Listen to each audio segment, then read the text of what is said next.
There we go. All right, welcome to our question and answer session here on Sunday afternoon, March 29th. My goodness, almost to April here. But First question.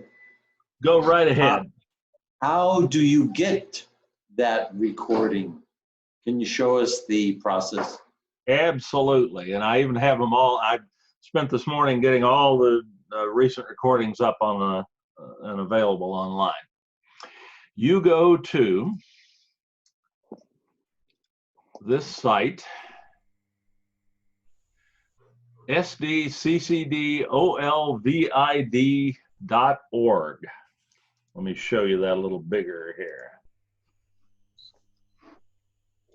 There it is right there. sdccdolvid.org. That's our online on-demand video tutorial site that we're adding stuff to every day right now, just about. I'll copy that to my clipboard and I will put that in the chat tool.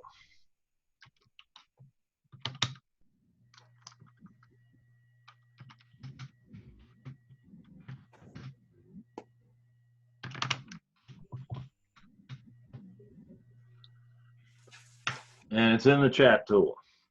And I think let me know if you don't know how to save that chat log. You can save that at any time to your local hard drive. And save it just before you leave the meetings, the best time. But you can save it right now just in case, because there's a useful link in it. I've got some good questions in there too, and I'll take those in just a moment. Once you get to that website, how do you then proceed? Very good. Let me bring that. Let me share my screen here.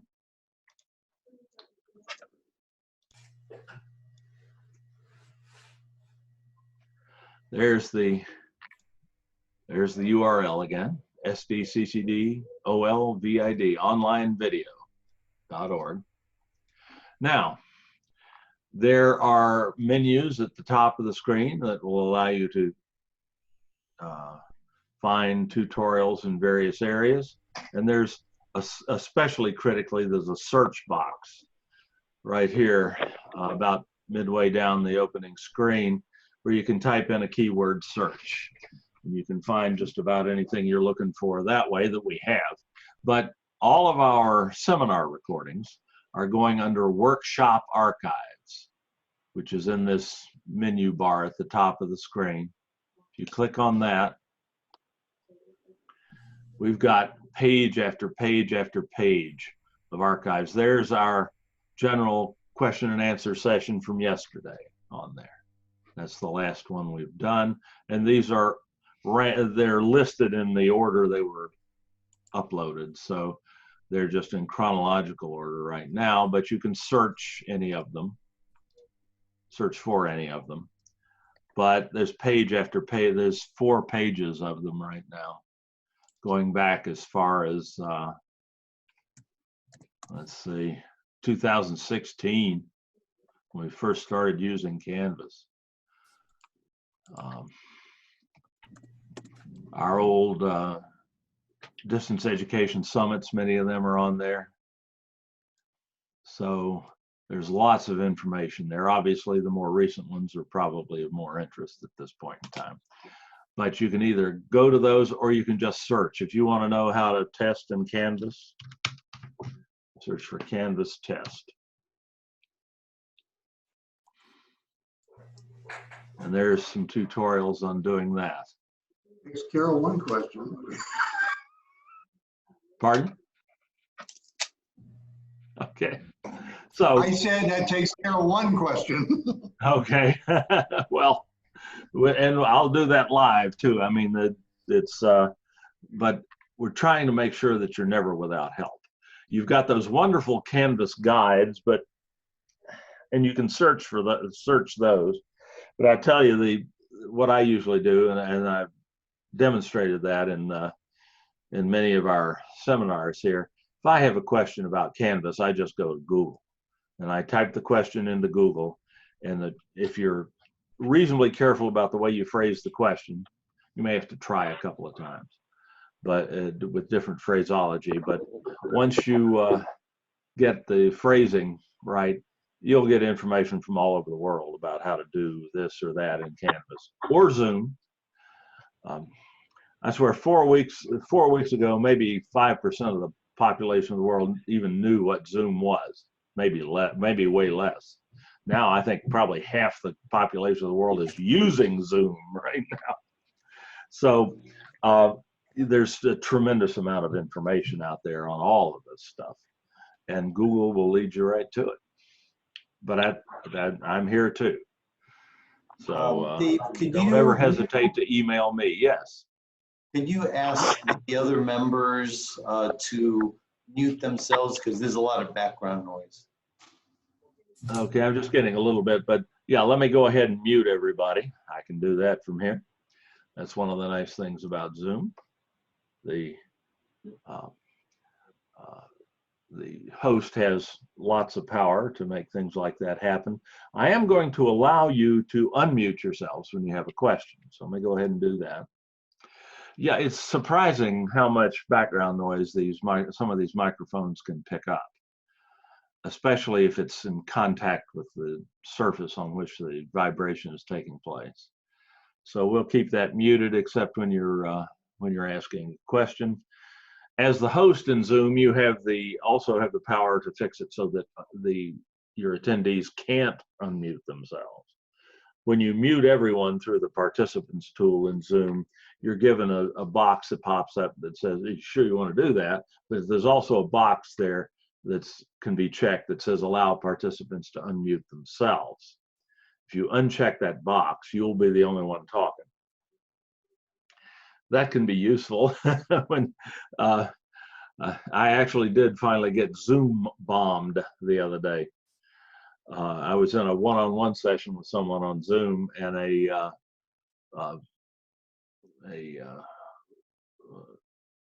someone who was uninvited just dropped in and started trying to be disruptive. And it took me just a few seconds to shut them up and kick them out of the meeting. And so you have that capability too. If you do get Zoom bombed, is the term. This is a brand new idea. You can easily kick somebody out of the meeting, and they can't come back in. If you kick them out of a meeting, they can't come back in.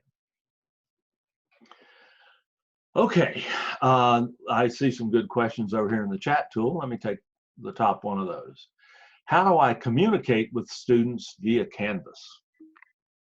Great question and a great idea, because Canvas has marvelous communication tools.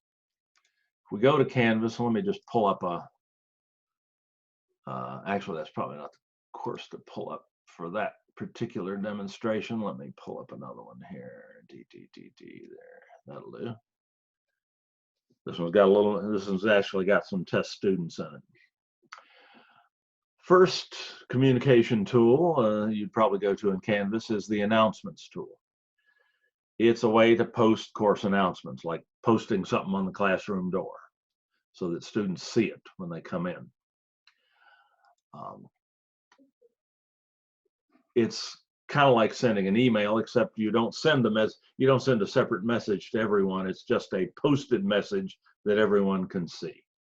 But it looks a lot, if you add an announcement there, it's a lot like writing an email. You type a title, a subject for it, then type a message, and you have all the tools in the Canvas Rich Content Editor here, so you can embed video and pictures and links to content, both inside and outside of Canvas. Let's say you're having a Zoom meeting today and you want to send out an announcement to your students through Canvas, or tomorrow, or whatever. You can send that announcement out, but you can put a link to your personal meeting room in Zoom in there so that students can join right from the announcement, and so on. So that's one great way. Students do have to log into Canvas to view that announcement by clicking on the announcements link in your course menu. But in many cases, they'll get an email notifying them that an announcement has been posted. And also when they log into your course, when they enter your course, by default, they'll see the last 3 announcements at the top of the screen that you posted. So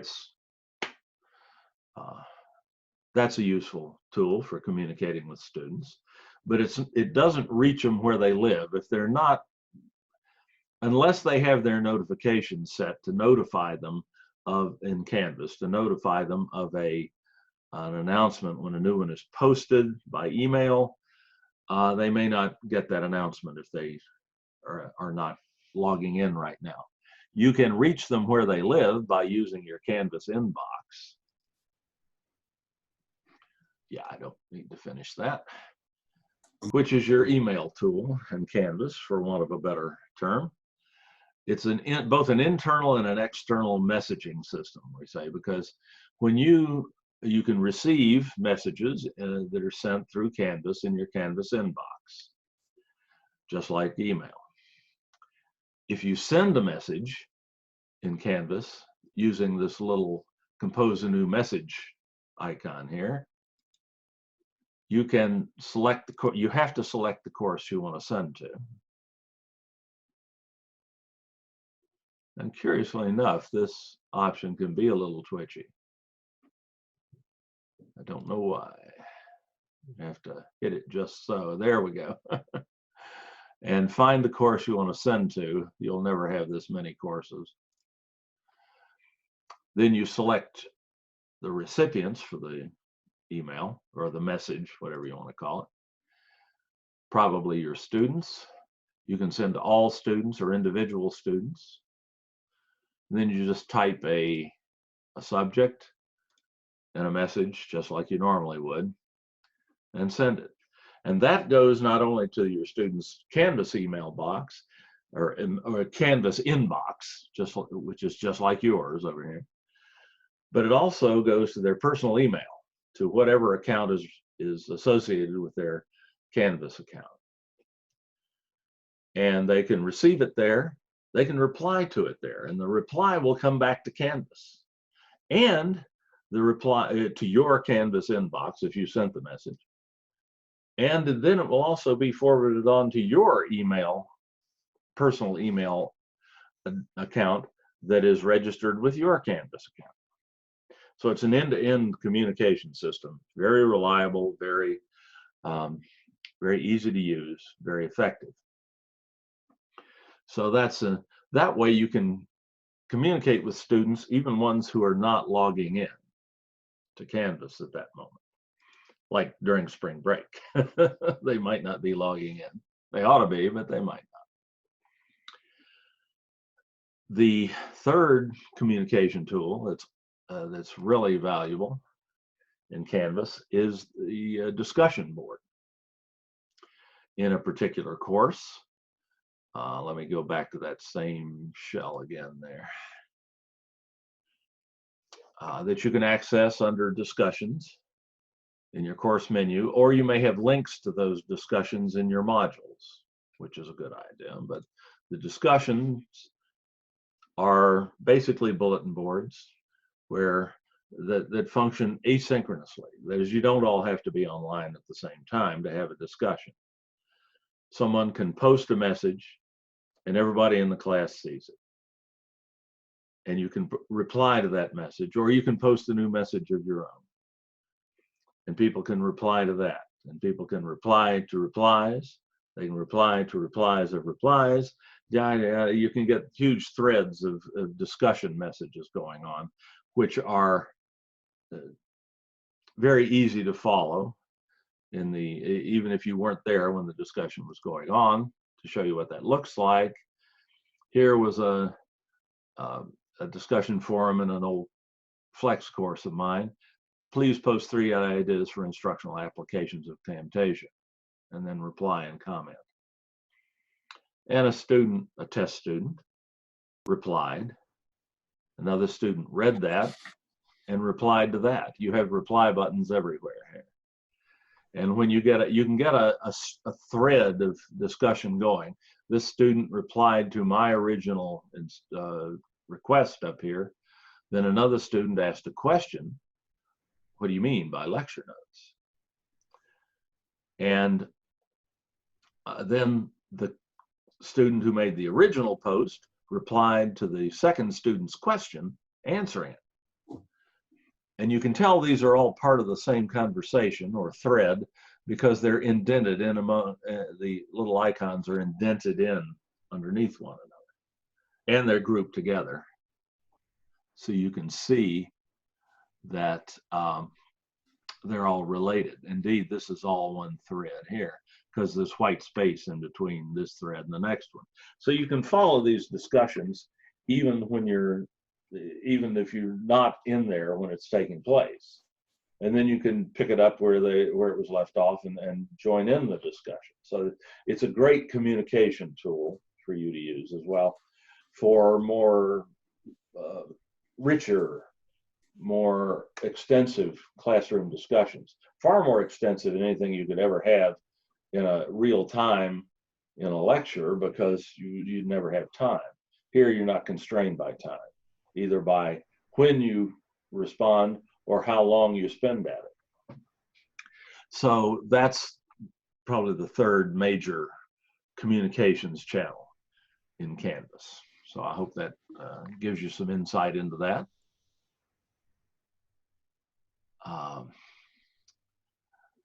I'll continue with these.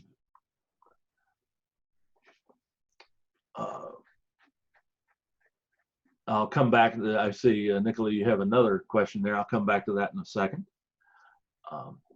And please, anybody who has a follow-on question or a comment or something, please just unmute yourself and speak up. No formality here at all.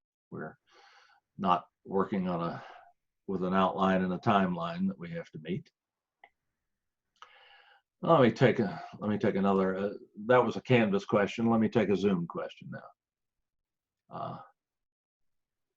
Do I start Zoom on conferzoom.org and then go to sign in and then profile, or is there an easier way to schedule a meeting? There's lots of ways to start a Zoom meeting, and but you want to be certain with Zoom that you and your students are going to end up in the same Zoom room. So there's a process you can go through that will pretty much ensure that. That involves going to zoom.us or cccconfer.zoom.us, which is the same thing, and logging in as yourself. I'm going to log out and show you the login process. You go to zoom.us on the web, or just Google Zoom and the Zoom website will pop up. You can sign in since you already have an account there. Hopefully a Confer Zoom, or hopefully an account provided to you through Confer Zoom, which is a pro account, which has no time limit and other capabilities that are not built into the free accounts. You can then log in using the credentials that you use to create the account or request the account at Confer Zoom. That would normally be your district email address and then a password. I'm not using my district email address because my district email address was tied up with other accounts at Zoom that we used to pay for through the online learning pathway. So I couldn't use my district email address. So mine's different, but yours would normally be your district email address. Then you sign in, and assuming you are wanting to start a meeting right now, you just go to your personal meeting room in your Zoom account, and over here in the upper right hand corner of the screen there will be a button that instead of join now, if you're not in a meeting, it will say start meeting. You just click start meeting and you're going. So that takes maybe 30 seconds or less, probably less to do that. That ensures that you are in your personal meeting room. You then supply your students with your personal join URL, which you'll find down here.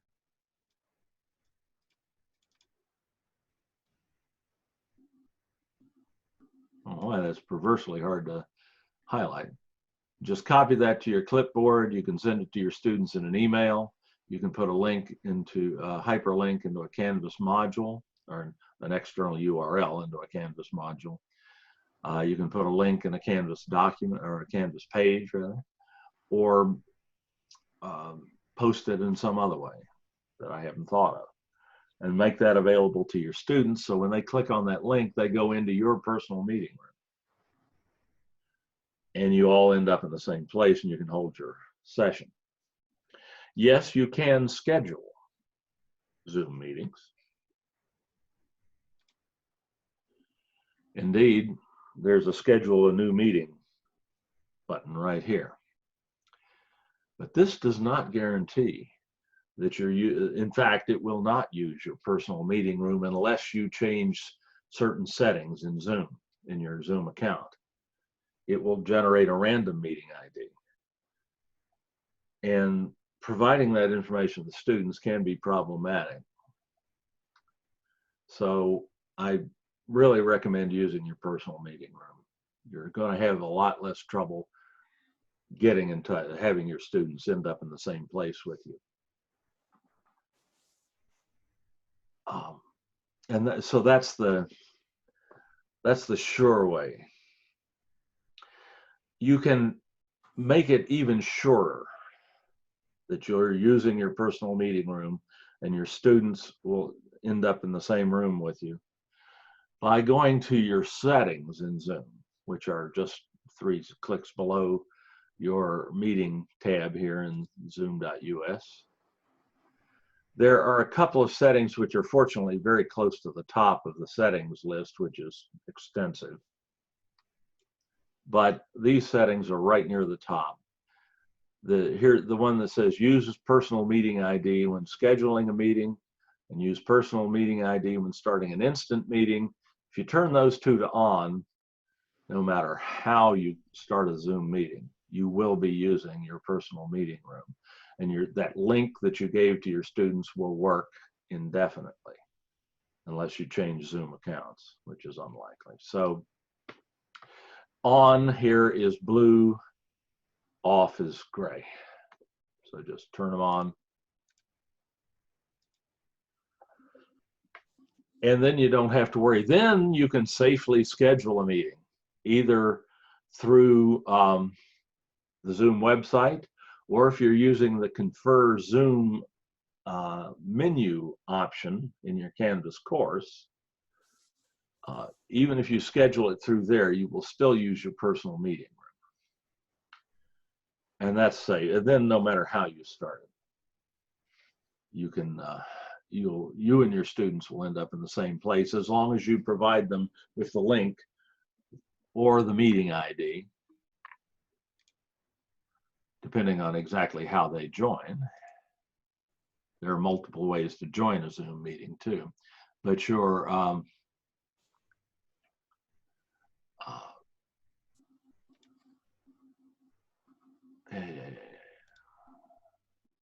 sorry.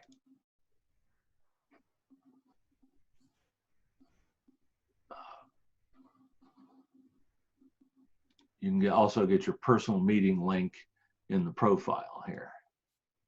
Or you can get your meeting ID, which you can give to students, and they can just click on this website. They can click join a meeting. They can click join a meeting on their mobile device using their Zoom app, wherever, and then just enter that number and go right into your meeting, which is the other easy way for them to get in. So all of that will ensure that you and your students end up in the same meeting. I don't usually show it, but there's also a Zoom client that you can download to your local computer. I think it downloads automatically the first time you start a Zoom meeting on your computer. That looks something like this. And I'm in a meeting right now, so I can't mess with this, but if you have this client, there'll be a button here that just says start a new meeting. And if you have your meeting settings in Zoom, the personal meeting room set to be used by default in Zoom, as I just showed you, anything you start here will be in your personal meeting room as well. So you can start very quickly with that. You can find out if you have that client automatically loaded on your computer or not by just searching for it. In Windows anyway, you can just say to search for Zoom, and you'll have an option that says start Zoom, and that will start that client up. And you can log into the client, and it will know who you are, and then you can just start a meeting from there. But I probably shouldn't have done that. The problem is too many options. Find one way that works for you and do it that way every time, and it won't be a hassle. But everybody wants to provide options, and it can make the process for new users too confusing. So if you just go to your personal meeting room, start the meeting, and provide your students with your personal meeting room link, you will get together, and the whole process will work. Okay. All right, I'll go back to the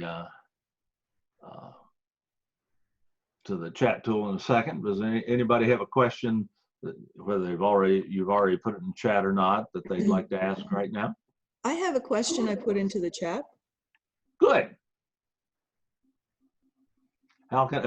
What might it be? The question is, I have a quiz that only 4 students need to take because they missed class that day. I am not able to assign it to just the 4 of them because my list of students only shows some of the students enrolled. Could you show me how to fix that? I have my Canvas open and can share the screen. Okay, yeah, why don't you do that? Let me stop my share and you go ahead and share your screen. Okay. Cool.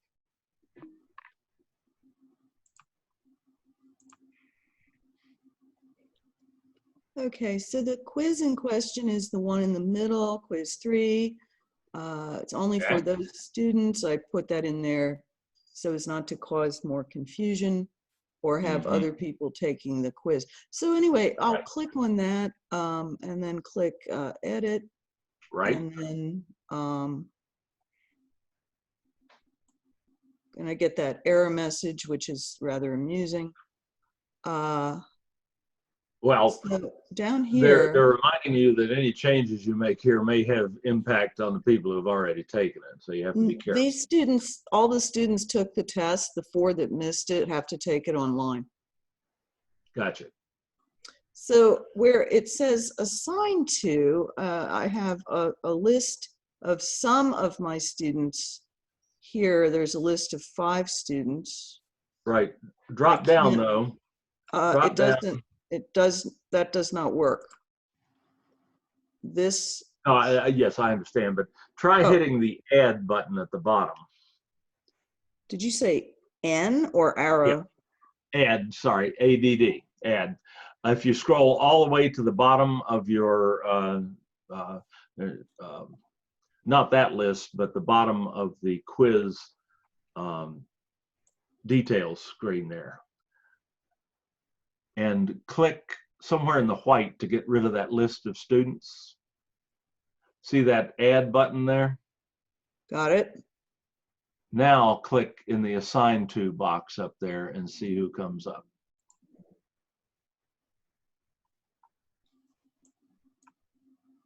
It should be the students who have not yet taken it.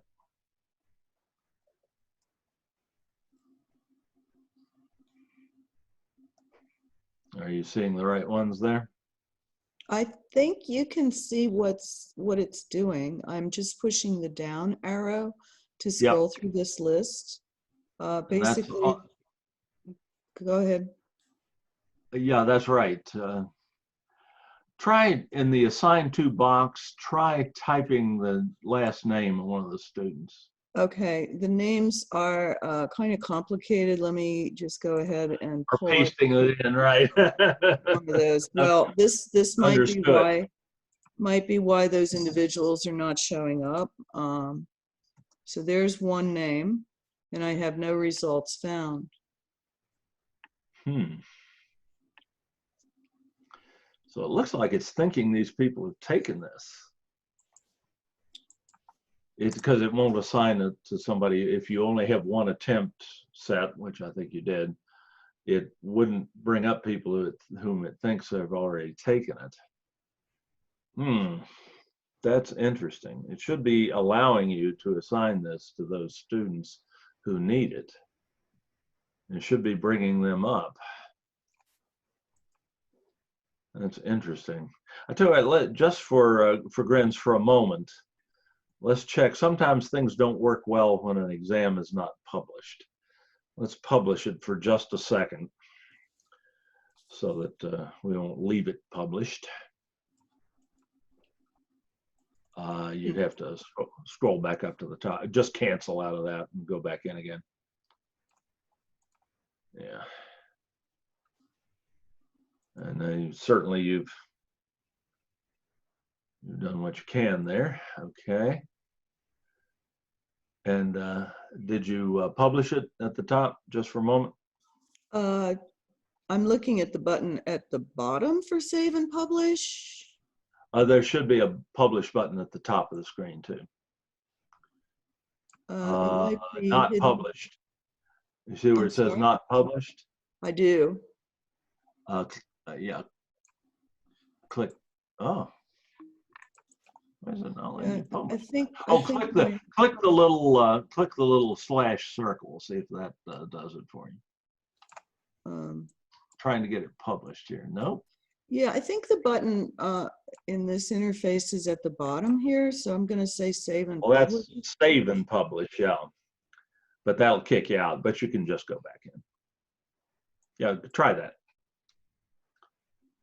Should have a publish button. There it is, publish. Now we'll leave it that way for a moment. Drop down and try to do this, edit and try to do the same thing again and see if you have any different result.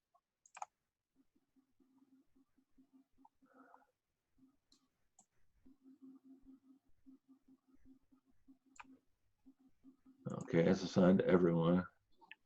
Same list. Huh. And those students who need it are not showing up. I'm going to have to take a look at this in some detail and look.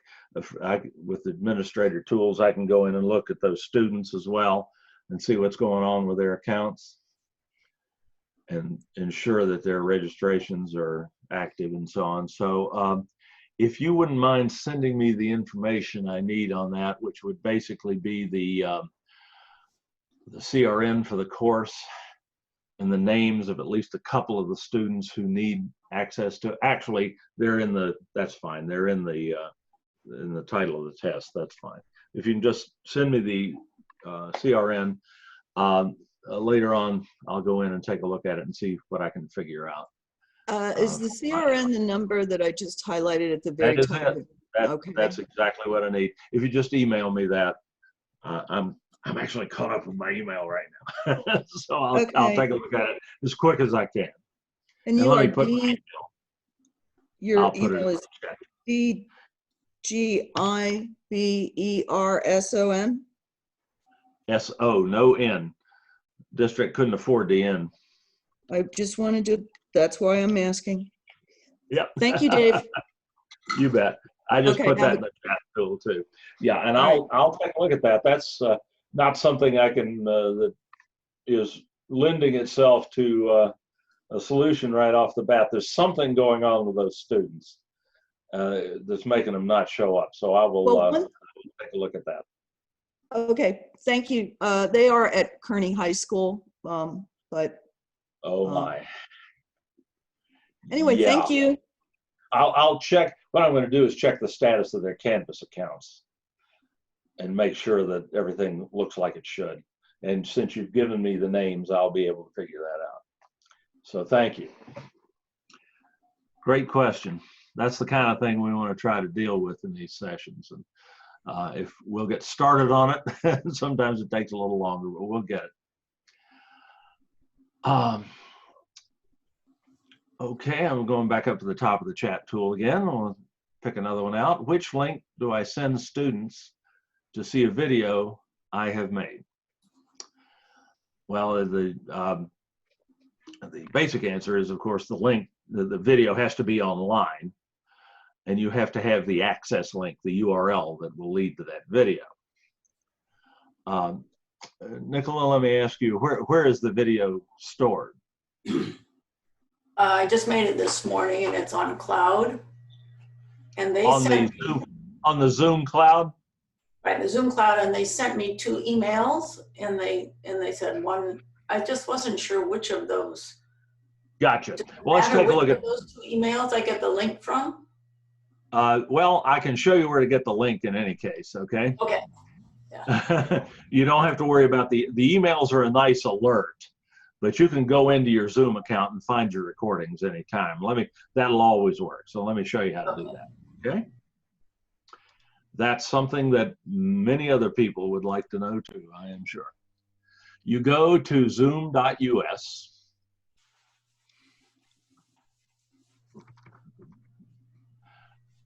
Again, Confer Zoom accounts are Zoom accounts acquired through Confer Zoom are just Zoom accounts. So you can log in and manage them and access them at the main Zoom website, which is zoom.us. Just type that in the location line of your web browser and press enter, and you'll go right to the Zoom web page. And then you log in, as I showed you earlier. That if you're not logged in, there'll be a little sign-in link up here, and you just sign into it with the credentials you got from Confer Zoom, because Confer Zoom accounts are just Zoom accounts. Zoom knows where those are. So when I get into Zoom, I'll probably be dropped into my meetings tab here, but I can go 2 clicks below that to recordings and find my Zoom recordings. They'll be listed here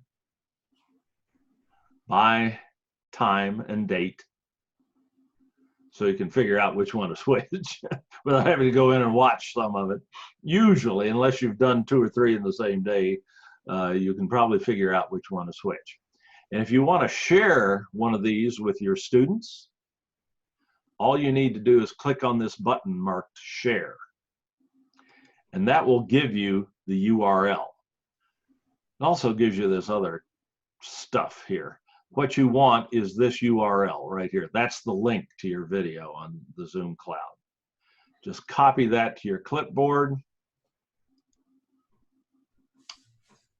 You don't have to use that button. That copies this whole thing, and this extra text can cause problems. So you just close the thing then. Now you have that URL on your clipboard, and you can just put it in an email and send it to your students, or you can put it in a web link in Zoom, or an external URL in your Canvas, Canvas module, or you can put a link to it in a Canvas page or whatever. Do you need me to go through any of those processes, or did you just need the link? No, that's fine. Will it be a hot link when I copy paste it? Will it still be hyperlink? Okay. It'll be instantly. Okay. Yes. If you paste it into your email client, yes. Or if you put it into Zoom, yes, it will go in as an active link, and the student can click on it and go right into the video. And that works like a charm.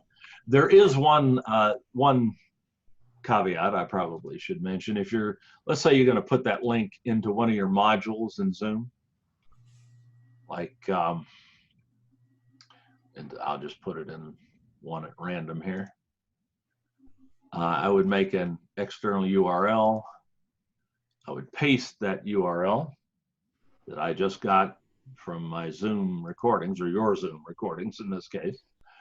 And this, might be Zoom session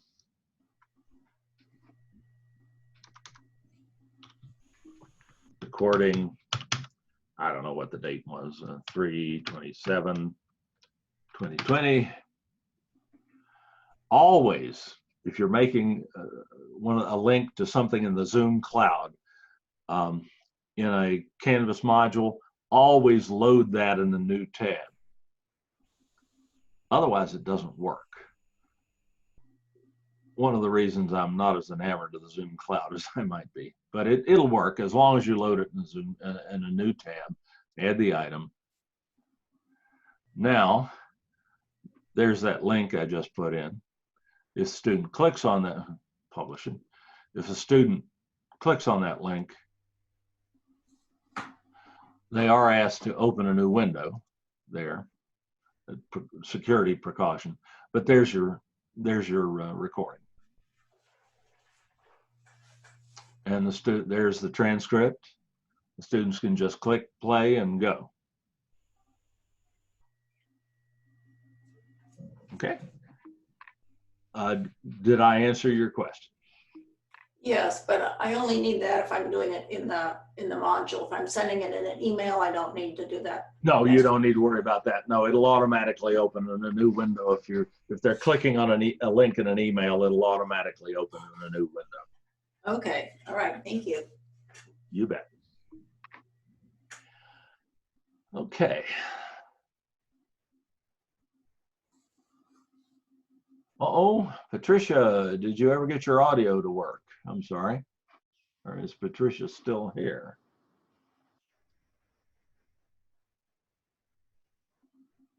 Yeah, she is.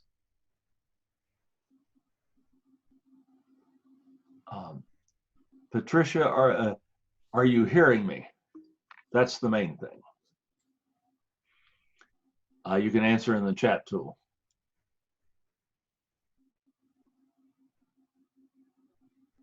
Give you a second for that. The only audio that has to work for attendees is the being able to hear the host. And gives you some testing and troubleshooting techniques as well. I want to see here.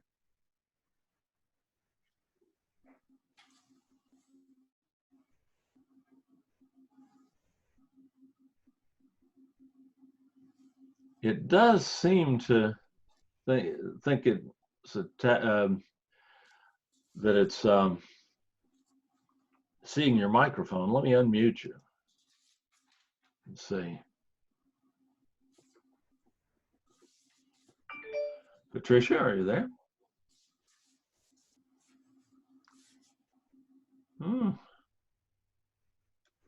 Still not seeing anything in the chat tool. Okay, I'm going to have to move on, but please drop something in the chat tool again, or speak up if you can, and we'll try to troubleshoot that.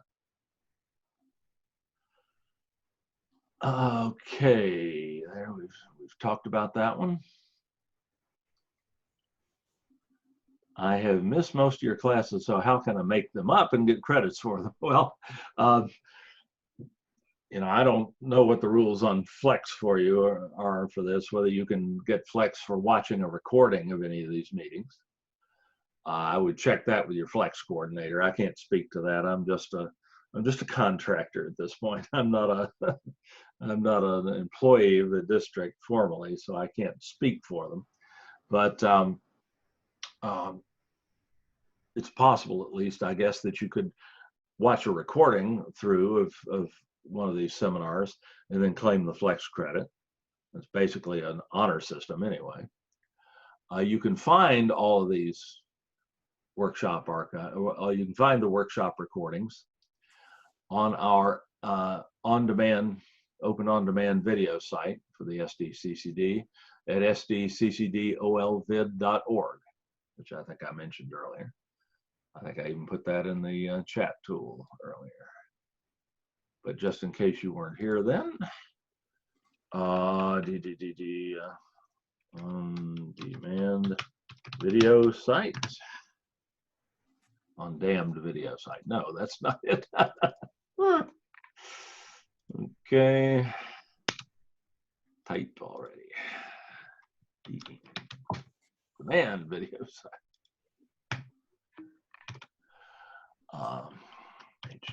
http://sdccdolvid.org.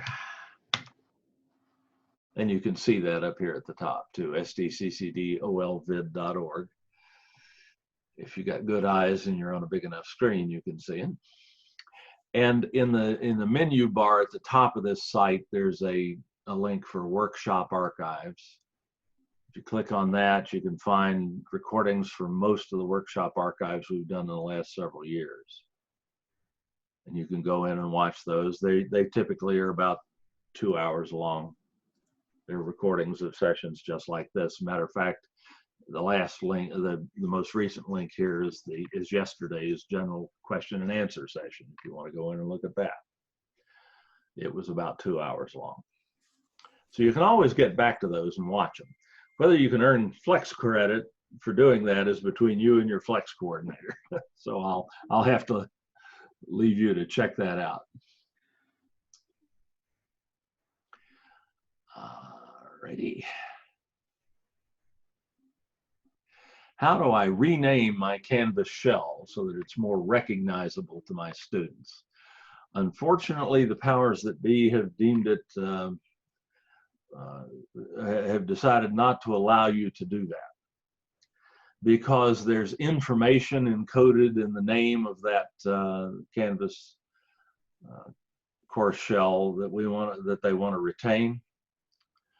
So you don't have the capability to rename that shell. If it is, well, yeah, if it's a live shell, if it's one, actually, you come to think of it, they've locked you out entirely. You can't rename that shell. If it were a development shell or a sandbox shell, the students were never going to see it. It wasn't actually used for live instruction. They would probably be willing to rename it for you. I would certainly be happy to do that. But shells that are used actively for teaching students can't be renamed. I'm sorry. All I can do is toe the party line on that one. What is the difference between Zoom and Canvas and the one we add as an app? How do you schedule a meeting in Canvas? By that, I presume you mean a Zoom meeting in Canvas. Okay, yeah, this gets unnecessarily complex. The folks at Zoom, with wonderful intentions, provided us with what's called an LTI integration for Canvas to your Zoom account that was provided to you by Zoom. It looks like this. Here's the link in the course menu. And if you click on that link, you bring up a scheduling interface. Eventually. Chrome doesn't like that LTI, so it says, oh, I'm not going to take you to that unless you verify you want to go. So you have to continue. And then you get an event calendar, you can book appointments, you can access your recordings here that you send to the Zoom cloud. And you can even take attendance, though that requires registration in advance. So it's a useful tool, and the intent behind it was very good, but it's been very glitchy for us. And a lot of the glitches have to do with email account mismatches between Zoom and Canvas. When you sign up for your Zoom account, you have to give them your district email. But to have this Zoom app work for you, the email address that you have associated with your Canvas account has to be your district email address.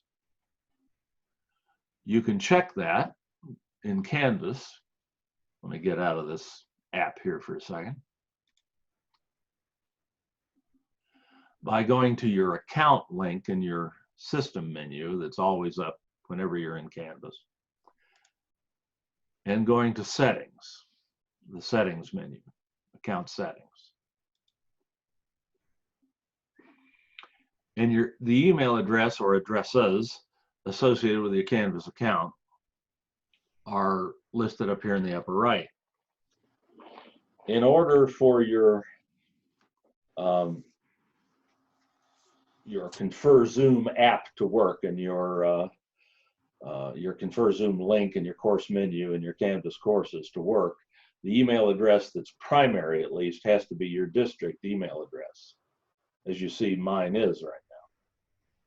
But even at that, I can't get that Confer Zoom app to work for me because of some history I have with Zoom and that email address. So it doesn't work at all for me under this account. I have another account on Canvas where it does work, but this one, it won't work for me. And that's been the case for all too many people, because many people choose not to use their district email address with Canvas, because Canvas is a chatty little devil. It can fill up your district email box for you, inbox for you. And your the messages from your students in Canvas can get lost in amongst all the district messages. So a lot of people don't use their district email address with Canvas here. And that prevents that Confer Zoom app from working, because they have to, that's how they handshake to sync up. So we've had a lot of people not be able to use this Confer Zoom link in your Canvas course. If it works for you, it's great. But if it doesn't, there are lots of ways to work around that. Basically, you just don't use the app. You go to the Zoom website and do things like schedule your meetings there and look for your recordings there. The information's all there. That Zoom app, that Confer Zoom app, is just a convenient shortcut. But you can get along without it if it doesn't work for you. But if it does, there's nothing wrong with using it.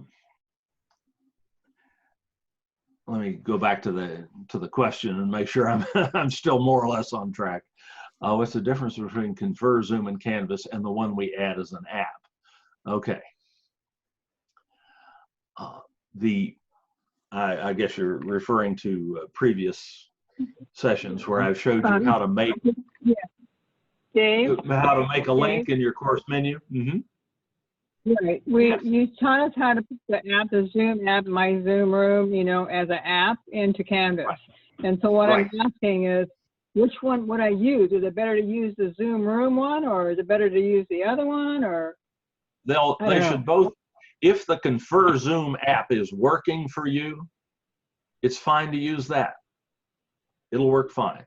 If you're, however, if you're using your personal meeting room, as I've suggested, like if you made that link in your course menu to your personal meeting room, your students are going to expect to find you in your personal meeting room. If you go into the Confer Zoom app in Canvas and schedule or start an instant meeting, you're not necessarily going to end up in your personal meeting room, unless you've told Zoom to make sure that no matter how a meeting is started in my account, use my personal meeting room. You may end up in one meeting room, the students may end up in another. So the short answer is to be absolutely certain that if you've sent your Zoom personal meeting link to your students, to be absolutely certain that you end up in there as well. Use the link that I showed you how to create in the Canvas course menu. And that will take you into your personal meeting room every time. So that's the short answer. That was just, it looked like maybe it was a duplication, and I wasn't sure if that would be confusing to the students, that's all. Well, you could end up in one place and they could end up in another. But to avoid that as even a possibility, I would recommend logging in at the Zoom website, logging in as you, going to your settings, Zoom meeting settings, and set these two to on. Use personal meeting ID when schedule a meeting. Use personal meeting ID when starting an instant meeting. If you turn those two on, it doesn't matter where or how you start a Zoom meeting. You'll be in your personal meeting room, and the link that you sent the students will work, and everything will be copacetic. You can schedule and start a meeting. If you have these set, you can schedule and start a meeting in the Confer Zoom app, and it will use your personal meeting room. Okay. So that's the real insurance right there. If you and your students are very unlikely to end up in different meeting rooms if you set those two options on. And they are not on by default in most cases. So you have to go in and change them. But once you do, you're pretty safe from the one way that I've seen Zoom fail with any kind of frequency is when the instructor ends up in one room and the students end up in another. And we used to have a lot of trouble with that when we first started using Zoom. So we had to develop these practices where we knew we could avoid that by doing it a certain way and standing on our left foot facing north and swinging a chicken around our head and so on. All of that, we figured out a way to keep that from happening, and I'm just trying to share that experience with you. But if you set those two on, you're golden, no matter how you start the meeting or schedule a meeting. You can schedule meetings here at the Zoom website, or you can schedule them through that Confer Zoom app, which is just a connecting interface with your account here. And you'll still be using your personal meeting room. Okay? Yeah, thanks a lot, Dave. Can Good I ask question. one more stupid question? No, this is to do You with know there are no stupid questions. So yes, I would love to have you ask another question. I'd like another question, please. Just to do with tools, okay? I have a laptop with a web camera, which works, I guess. But I don't, do I need a special microphone for them to hear me? I mean, probably if the laptop has a webcam, it almost certainly has a microphone built into it too. Okay. And how would I find out if it had that in there? Yeah, how you want to know and how you make sure it's working, because they can go bad. Well, yeah, actually there is a clear way to do that. You can go start a Zoom meeting on the laptop. And this, unfortunately, is not something I can show you. I can share with you on the screen because Zoom doesn't share its menus and its things like that in a screen share, which is something I can understand why they do it, but it's a little bit of a pain. But anyway, if you just start a Zoom meeting, however, on your laptop, and then look at your Zoom menus at the bottom of the screen, which you should see if you just may have to mouse over your image on the screen to bring up the menus. And then you'll see the menus at the bottom of the screen. And there's you'll see in the far left, you'll see the little microphone icon that you use to mute and unmute yourself. Right. And just to the right of that is a little up caret, a little pointy hat. Right. Pointing up. Right. If you click on that, you get an audio menu. And near the bottom of that audio menu is an option to test microphone and speakers. And if you click on that, it will run you through a little test process that will check your speakers and your microphone. And as long as your microphone checks out, you're good. If for any reason it doesn't, send me an email and we'll get together and I can, you can give me control of your laptop and I can look and check your sound settings and things like that and see if the microphone is selected as your input source and all that. But probably it is, because you probably don't have any other sound sources on that. So that will tell you, A, if the microphone is properly selected, and B, if it's working, if it hasn't just died for some reason or something like that. So, and that's a good thing to check before you go into a meeting with your students. Ask me how I know that.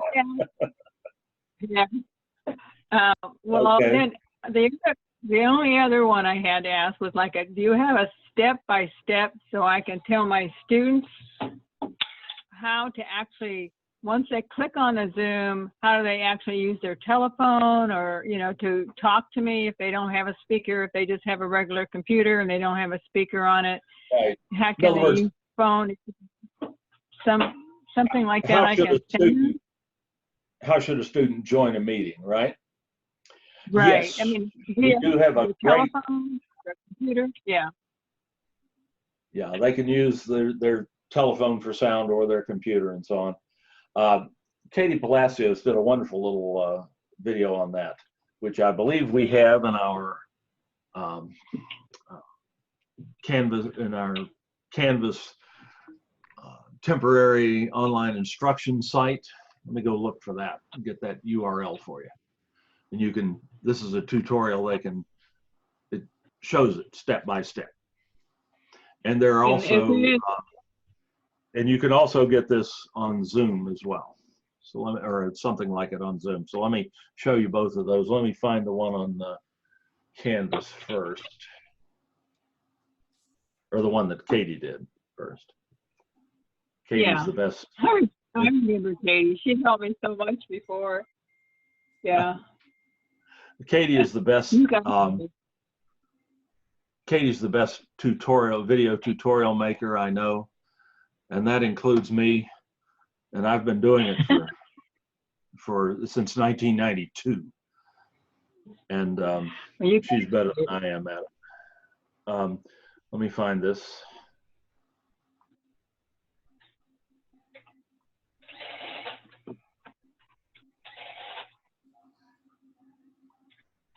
I'm in too many courses. I guess. I look at your screen.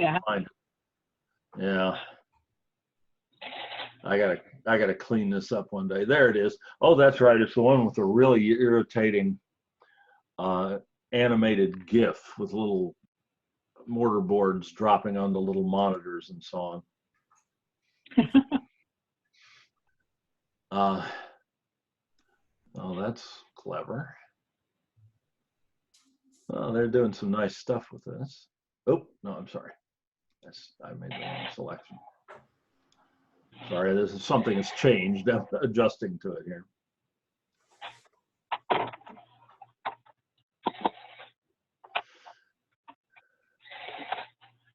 Okay.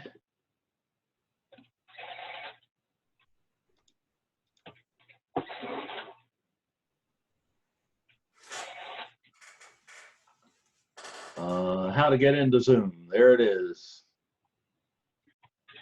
You found it. The one for Katie? Yeah. This is not Katie's, actually. No, this is good information, though.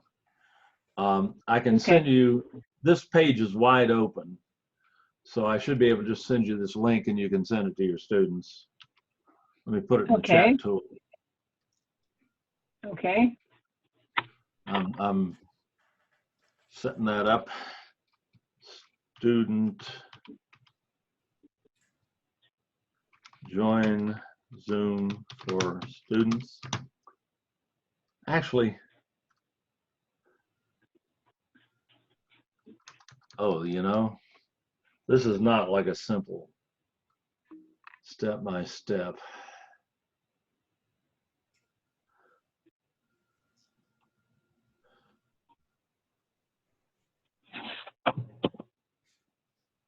Oh, that's not Katie's. Shoot, I put Katie's in there. I tell you what, Rhea, let me find that and send it to you. I don't want to take the time out of this, but would you, it's always a good idea to remind me. Would you mind sending me an email? I'll send you Katie's link and some other information. Okay, wonderful. I'll do that. I'll do that after the class. Thank you. Thank you so Dave. much. You bet. Okay, let's see. Let's move on here. Is there a simple way to embed a quiz or a test by just adding a document in Canvas? No, unfortunately. Then grading them and responding to them individually by email instead of using the Canvas system of grading. There's no simple and very reliable way of doing that. I can describe a process that would work, and it doesn't matter really if that's acceptable to the district or not. You have academic freedom. You run your course the way you see fit. And don't let anybody tell you otherwise. But what you could do, if you had a quiz, say on a Word document, and you wanted your students to take it, you could just put the Word document into a Canvas module as a file with a link to it so the student could download it to their local computer. The student could then print the test on paper, assuming they have a printer. If they don't have a printer, this is probably not going to work. And then they could, circle the answers on the test, or write, if it's an essay question, they could write it in. And then they could take a picture of each page of the test and either email those to you, or you could put up a Canvas assignment and give them a Dropbox that they could allow them to upload it to Canvas. And I know people who are doing that and making it work for themselves. And that prevents you having to actually create an online quiz in Canvas and then use the Canvas grading interface. But I gotta tell you, you'll spend less time in the long run just using the tools in Canvas, creating the test or moving the test into Canvas by recreating it, basically retyping it, and into Canvas, and then using the Canvas grading interface. You'll spend a lot less time in the long run. And it'll be a lot easier on your students because they don't have to go through the hassles of printing the test out and taking pictures of it and sending it back to you. While that's conceptually simpler, it takes a lot more time. Okay, So, Dave, what I meant was taking a document that I've already created as a quiz, selecting it all. Joe, I see you speaking, but I'm not hearing you very well. I'm sorry. Okay, so what I mean is taking the document that's in Word, Right. selecting all, copying it, then dropping it into the assignment or the module place where I can enter it. That's what I mean. Instead of having to retype the whole thing. Right. You can do that, but you can't make it an online test that way. The students won't get an interface that they can use to answer the questions and have the answers get back to you. They'd still be reduced to copying and pasting it into a local document, because if you put it in an assignment, they can't download the instructions to their local computer. They still have the issue of having to print it out on paper. They can't fill it out in the instructions.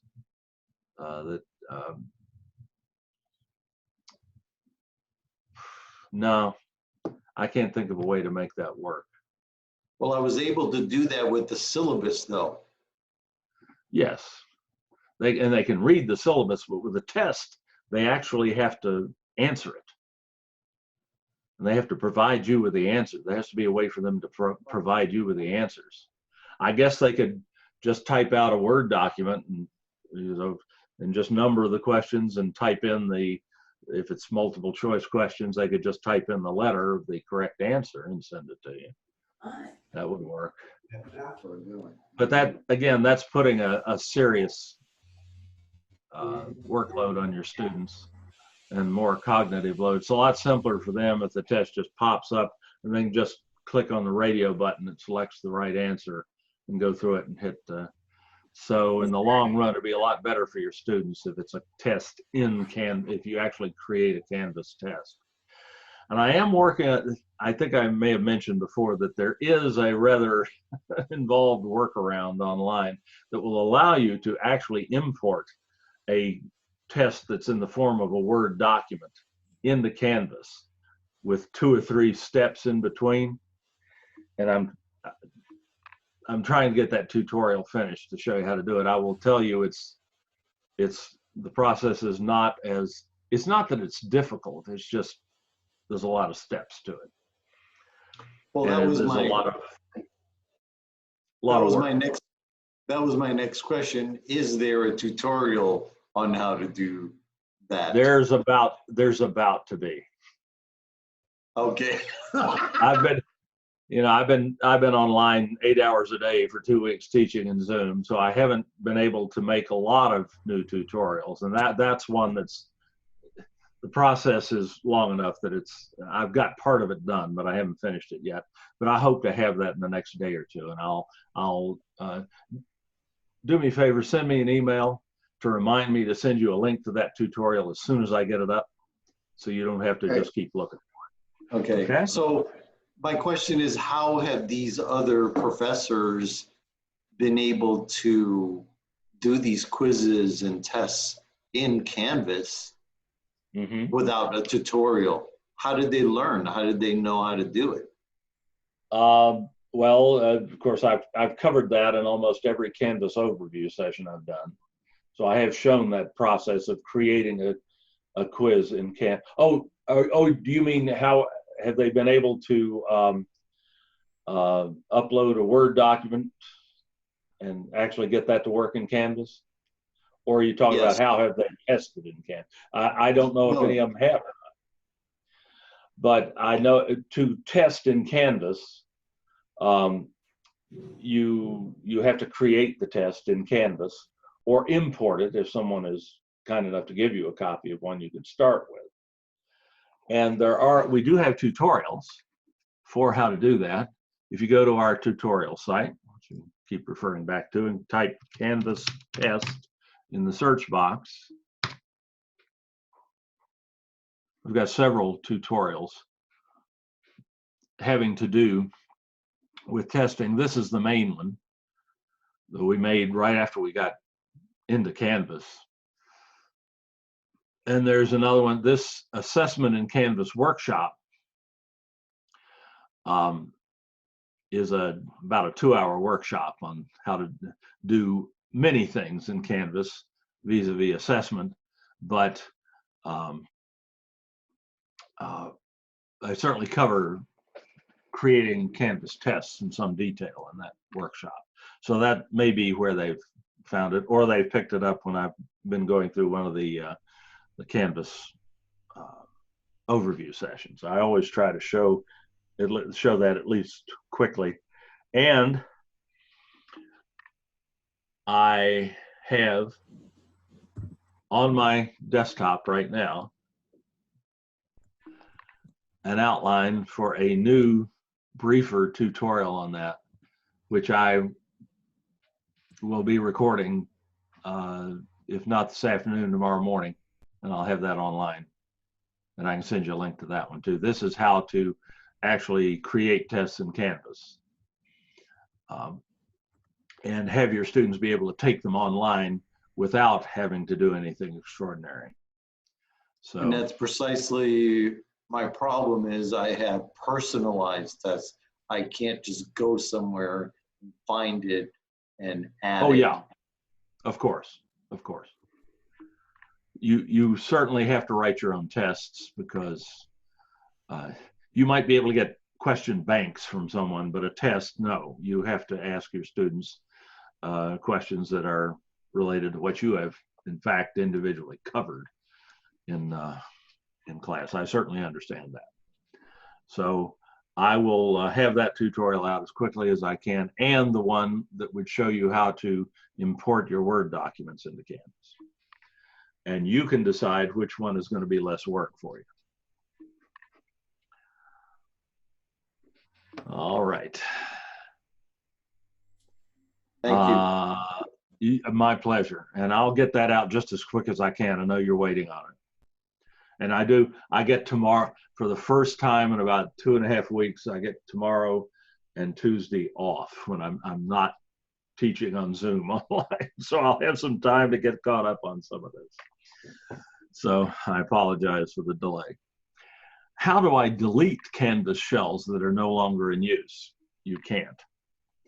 We maintain the shells on Canvas for record purposes, for one thing. Any shell that was actually used to teach students is going to remain on Canvas and will be archived. At some point, we'll probably have to take them off as they age. If they age past the 2-year limit on our statute of limitations on grade appeals and so on, we'll probably eventually start removing some of them from Canvas, but we will archive them before we remove them. So they'll never go away. If it's like an old development shell that you don't need anymore, or a sandbox course we gave you at some point that you just like to have out of your hair, if you send me a request, I can remove it for you. I'd be happy to do that. But if students have ever been in it, we can't remove it. It will vanish from your Canvas desktop or your dashboard, though. When the class concludes, it'll drop off your dashboard, so you don't have to work around it anymore. I still have some from last fall that I never used that are sitting there. It's just confusing to have things I'm not using.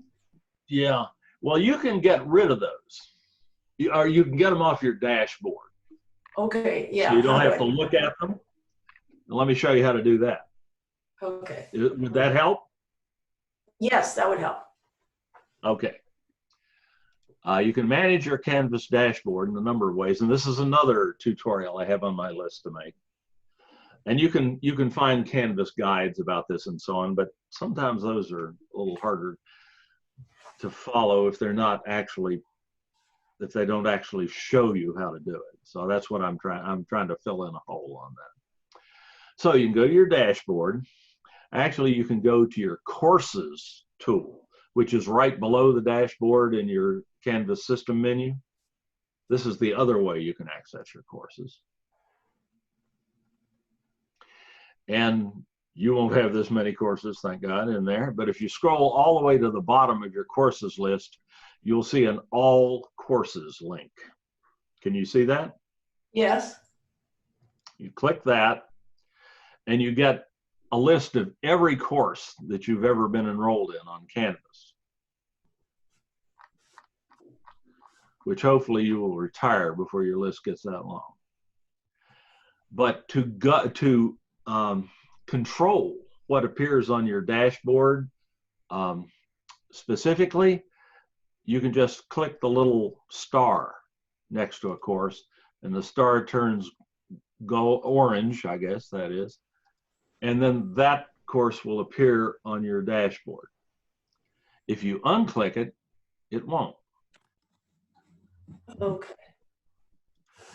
But once you start this, though, it's like getting on the horse and you can't get off again. Once you start this, you have to go through your entire course list and select the ones you want to see on your dashboard. Because once you select one of these to show on the dashboard, none of the others will show unless you select it as well.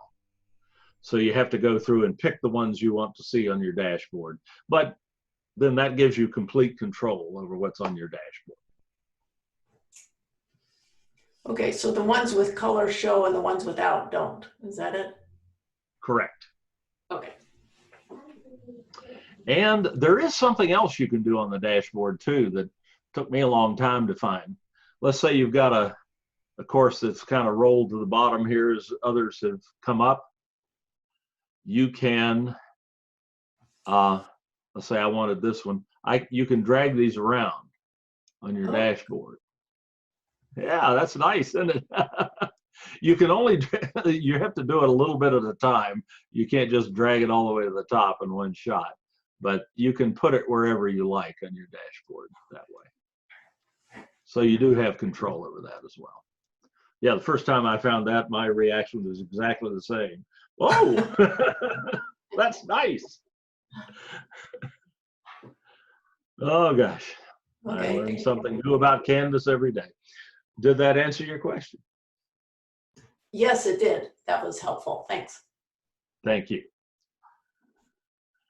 How can I find a file that I put into Canvas? Because it seems as though I may not have published it. Oh, I can relate to this one. I can swear I uploaded that. What did I do with it? Okay, any file that you upload to Canvas can be found in your Canvas file manager. To find that, you just go to the Files link in your course menu. Is the easiest way to get to it. These will be files that are associated with this particular course. And you'll see them here in a little file list display. This is kind of like Windows Explorer or the Finder on the Mac. And you can find these and you can tell immediately whether they're published or not. And if they're not published, you can publish them from here. You can publish, unpublish, only available to students with the link, schedule student availability. You can do all of that from here. But you can tell right away whether the students can see it or not, and whether you published it. This is just this course, obviously. But if you want to see, if you need to search through all of your courses, if you can't remember which shell you uploaded it to, that would be my problem. You can go to your account tools and select files there. And this gives you access to all of the files that you have on Canvas. By default, at the top, it lists your personal file area, which you may not have known you had. You have a personal file area on Canvas called My Files, where you can put files that you might use in multiple courses. So you only have to have one copy of the file on Canvas. But you'll also see a link to the file managers in all of your other courses here. So you can access the files in any of your courses from here. Like this is the one I was just in. I can access those files from the account file access as well. So it's still a treasure hunt, but at least you've got you know, a crystal ball or something that you use to help you find those files. I can really relate to that question. That's happened to me, where I know I've uploaded a file somewhere and I couldn't find it, and I didn't have a copy of it anywhere else. This will help you find that sort of thing. Joe, did that answer your question? Okay, let me know. Once you find it, how do you get rid of it? How do you get rid of a file if you want to disappear it? There's a, at the end of the file manager line, or a detail line for that file, there will be a context menu. The 3 vertical dots, just click on that, and there's a delete option, and that will delete it from Canvas. At least from that course. You can also, if you need it, you can download it from there too. Like if you uploaded it to Canvas and then lost it, which I've done too many times, you can always pull a copy of it back down from Canvas. That saved my nether regions more than once in Canvas. Okay. Thank you. My pleasure. Yes. Somebody else? Nope, I guess not. By the way, a Zoom tip that I forget too often.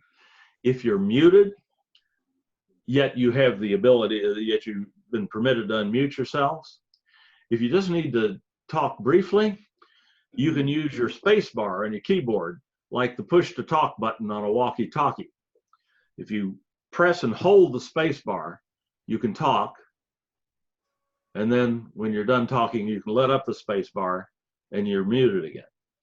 Wow. I'd love that. Oh, that hit a nerve. Sorry, that's something I often forget to mention. I didn't know about it for the longest time. I've been using Zoom for years before I hadn't found it or it wasn't in Zoom. And somebody pointed that out to me one day in a meeting. Like I say, I learn stuff about Zoom and Canvas all the time. Yes. Sorry. Okay. Hi, you helped me yesterday. Right now I'm really struggling because my Zoom videos are being saved locally, but then I think they convert. They take a really long time to convert. And then when I try to upload them to YouTube, it's not successful.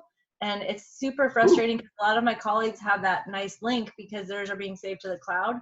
But I had a Zoom account beforehand and they haven't upgraded me. And I've been like messaging them. I'm number 234 in the queue today. I was like 105 last night. So you can't record to the cloud, but you say you're not able to upload to YouTube. Nope. Can I share my screen? Please, let me unshare mine. Okay. Let's take a look at that. We'll fix that. Oh, wow. That makes me so happy. It's a bit messy right now, so bear with me because I was like just kind of listening in the background and then I heard that I had a chance. Not to worry, not to worry. Okay, so I'm trying to access, there we go. So this is the message. Can you see the YouTube messages I'm getting? Processing abandoned. The video is too long. I know what the problem. But also these down below where they were just, it didn't even say that it was too long. But I'll show you the folder that has all my Zoom. So I'm starting to at least identify. I'm pretty sure I know what the problem is. Your YouTube account is not verified. Okay. How do I do that? You have to ask Google to verify your YouTube account. They will send you a text message or an email, and you'll respond with the code that they sent you, and then they'll verify your YouTube account, and then you'll be able to upload videos that are longer than 15 minutes. Okay, so most YouTube people account, who use this, let's. How would I go to do that? Yeah. Let me, exactly, I know that's what you want to know. Let me remind myself, it's been so long since I've done that, I need to refresh my memory here. Verify Google, our YouTube account. I also have another Gmail. I have another Gmail I could use. And if you have another Gmail, you have another YouTube account too, because the YouTube account is just your Google account that is also using Gmail. But I'm pulling this up. Here we go. I found it. Just a second.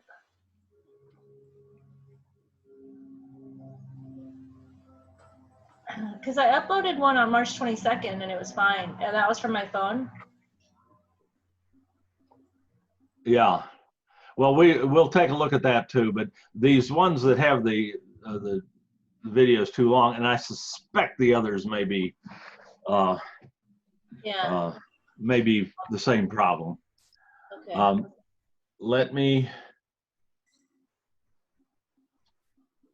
let's see. Probably the easiest thing to do is send you this link. Okay. I would be logged in, make sure you're logged in to your Google account, which you are right now. I can see on your screen. You've got the little channel image that, so you're logged in. The channel is just not verified. Let me send you this link and then I'll share my screen and show you the thing. If you want to drop your share for a second, I'll show you this. Thank you. This is something that other people may need too, so I appreciate it. Thanks. Bless you, by the way. Let me put this in the chat tool first so that you have it. Yay, thank you. I sent you those links, by the way, the Katie's links. I threw those in here just in case. Oh, thank you. Yeah, that'll save me having to look for them. Yeah, one more thing. And her tutorials are wonderful. Verify your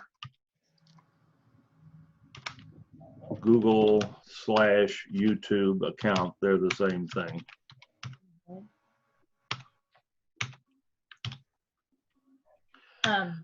There's the link. Now let me show you what it looks like. Okay, It's cool. in the chat tool. And I'd love to show you my files before we're done. When after that, if I could show you just to ask you, but go ahead. Go with it. Absolutely. Let's get this one. This one's critical though, because you want to be able to share those things with your students. It's and this killing me should because take. everybody else is You able should. to. Yeah, you should be able to, right after you get your verification done, you should be able to upload those longer videos. Thank you. Because an unverified YouTube account can only accept videos of 15 minutes or less. Well, and actually along those lines though, what's the easiest video editor to work with if I tried to shorten them? Camtasia. That's what I thought. Okay, thanks. And you know, unfortunately, Camtasia is not free. Oh, I didn't It's know worth what you pay for it, but it's not free. that. It's like $170 right now for an Okay. educator. It's quite a Okay. bit more than that for a civilian. Um, All right, let me pull this screen over. I'm sharing my screen. There we go. Here's the screen link to that URL I just sent you. okay. This is manage your account settings at Google or YouTube, Google, same thing. Okay. There's a button on here Uh-huh. that will show you that, Yeah. set up and manage your account. Click there. Here's a link. Actually, I Okay. should probably send you this link instead. Okay, cool. Thanks. That's Thank one you. step in, but that's Yeah. where you want to start. Thank you. All right. And this would be true for anybody. Okay. Thank you. All right, that's this page that you're looking at. The one last link I put into the chat tool is this page. And there's a Okay. little link here that says verify your YouTube account. Okay, thank you. I'm surprised it didn't ask you to do that. Yeah, because usually I thought we would usually be prompted to if we had to. Right. But, and I Well, use yeah. I've been operating on that assumption, and I shouldn't, obviously. Okay. All right. Okay. So that takes us here. Okay. Verify your YouTube. To verify your channel, here's the link right here. To verify your channel. And mine has already been verified, so it's not going to give it to me. Okay. But what you're going to see is it's going to ask you for a phone number or an email address. Yes. Yeah. Okay. Cool. I can do that. And you know that drill. You go through it with your bank all the time and things like that. They will send you a code. You type the code into another message, or a web, or onto the web page, and then your account's verified. They're just verifying that you're a human and not a web robot that somebody is trying to use to post garbage on YouTube and so on. And the process takes maybe 2 or 3 minutes. And then you can upload just go through the same process you did again. Pick one of those videos and upload it again.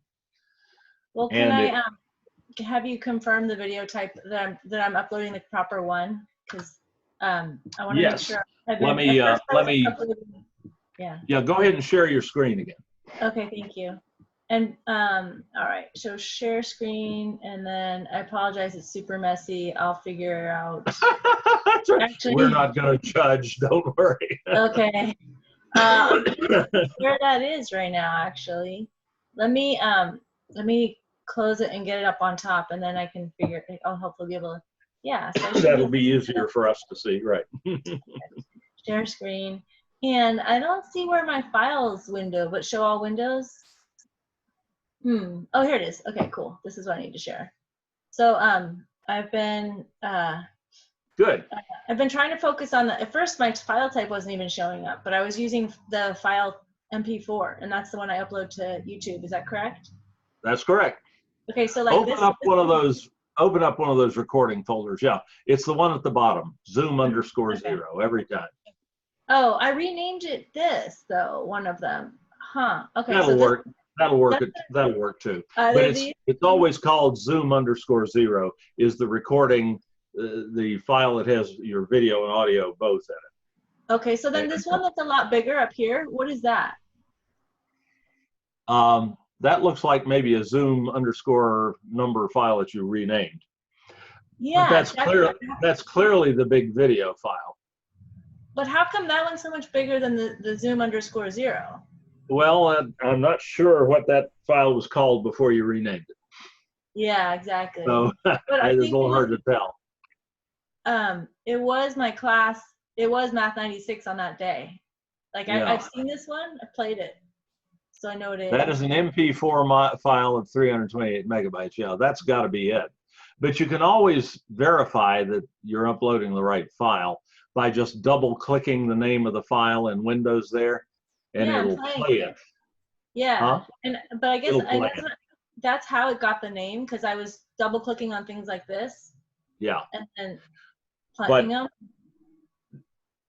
What it looks like is it's possible that you may have made more than one recording during this Zoom session, and Zoom will save all of the recordings. And by default, the first recording is named as Zoom_0. Oh. And the next one Zoom_1, and the next one Zoom_2. Okay. But usually, if you just make a recording of the entire session, there'll be just one video file in that folder, and it'll be named Zoom_0. Okay. And that's the one you upload, and that's the one that YouTube will accept that fine. And then when you get it into YouTube, you rename it. Once you get into that's not real informative for the students. Yeah. YouTube will prompt you for that. So. Okay. Thanks. Thank you so much. I'm sorry. I'm sorry. I do have a tutorial that will walk you through the whole process and show you how to find the file and so on. Though you're well down that path already, you know where to look for the file, obviously. But there is a tutorial. If you can drop your share, I'll start mine. Thanks. I don't want to unceremoniously bump you off. Thank you. No. So as the host of the Zoom meeting, you have that capability. If a student shares their screen when you don't mean for them to, you can just share your screen and blow them off. Okay. So you control. Right? Yeah, I've seen that. But I'm getting hung up every time I try to verify my YouTube account. It's not right now. It keeps getting maybe YouTube is inundated, I think. You mean it's not giving you it's not sending you the code? No, I keep getting like error messages, and one of them just said I think the host was lost or something. So I'm gonna try one more time with this for a different format. Well, let me let you share your screen. Okay. Actually, you know what? It did come back. It did work. So then if I get stuck further down the road, I'll just jump in again. I'll ask for your help, hopefully. Thank you so much. I really appreciate it. And then, good job. Thank you. And I hope you know I really appreciate your help. So I know it's been a really you're most welcome. I can't imagine having to learn all this in 2 weeks. Yeah. No, you guys. And I know so I'm doing anything I can to help you out. Yeah. No, it's very much. But let me show you that tutorial. Okay. So that you'll have something to refer back to. And then where are you? Because I know I'm in Katie's class at Mesa, but okay, my YouTube is now verified. Cool, they said. Oh, good. Okay. I don't know if those videos you've already uploaded will now process automatically, or if you're going to have to upload them again. Oh, I see what you're saying. Okay. So you may have to upload them again. Oh, I will. Yeah, I'll try. Thanks. Okay, good. And then but now let me show you that site. Yeah. I've lost it just a second. I remember you did do one on grading in Canvas and mobile with the mobile Canvas, and I would love to be able to mine some of that. I just was in class and you had to.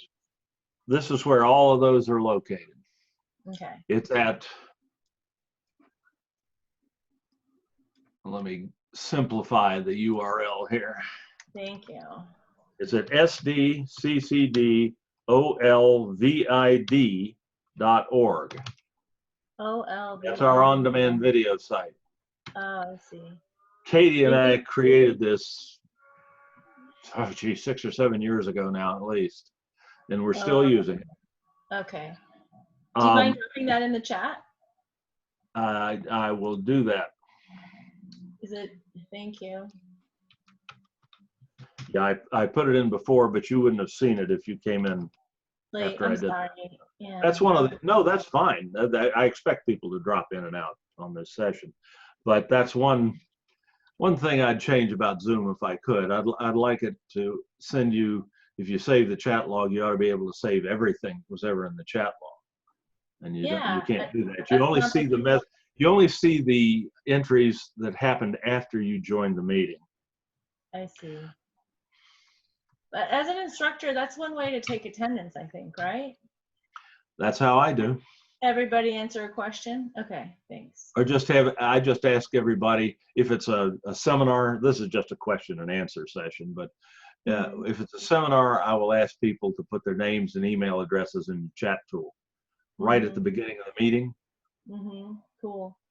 Or if you really want to be careful about taking attendance, you can ask them to do it at the end of the meeting so they don't get credit if they left.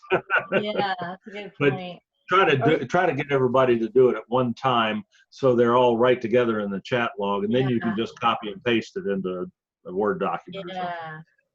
Anyway, let me give you that URL, and then I'll show you where to find this stuff, because this is important for everybody. Can't do this too many times. All right. Thank you. All of the old seminars are recorded and they're available here under Workshop Archives. And we have stuff going back to 2016 when we first put this site up. So. Okay. But the most recent ones show up first. Here was yesterday's question and answer session. Oh, okay. Yeah. And this one will be up there by sometime, hopefully this evening. But there's all the introduction to Zoom, notifications and settings, grading in Canvas, mobile apps for Canvas. They're long. They're 2 hours long or more, because I record the question sessions too. So some of them are 4 hours long, but you can fast forward through them and look for what you're looking for. Yeah. But if you want a more specific a tutorial on a more specific topic, you can search for it in the search box here. And we were looking for YouTube, how to put Zoom recording and YouTube. Can I also just confirm, I guess I've been going to create a new video or upload via that way, and then selecting the file. Is that what you would suggest? Yes. Okay, thanks. And uploading to YouTube, right? Correct, yeah. So now I'm trying it with my. But here's the tutorial that covers what you're doing right now, from the point of making the recording all the way through getting it to YouTube and making it visible to your students. And that one, I'll put that link in there too. Okay. Zoom to YouTube. Thanks again. This was really helpful. Well, that's the idea for today. So it's in the chat tool. All right. Let me move on. Take another question. You are certainly welcome, and feel free to ask more. Let's see. I'm sorry, I'm working my way back down there. You lose your place in the chat tool when you add something to it. Then you're working through it. You have to go back and find out where you were.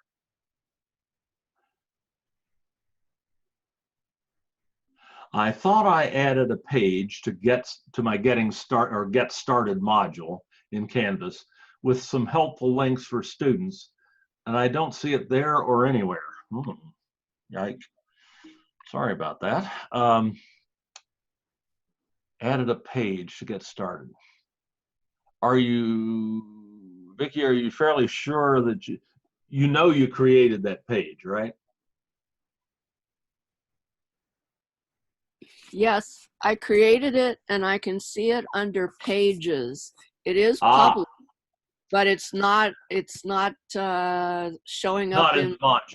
in the getting started spot. Okay, that we can fix. The first trick, the first thing I was going to ask you to do was look in pages and see if you could find it there. So you've already done that. You know the page is on the system.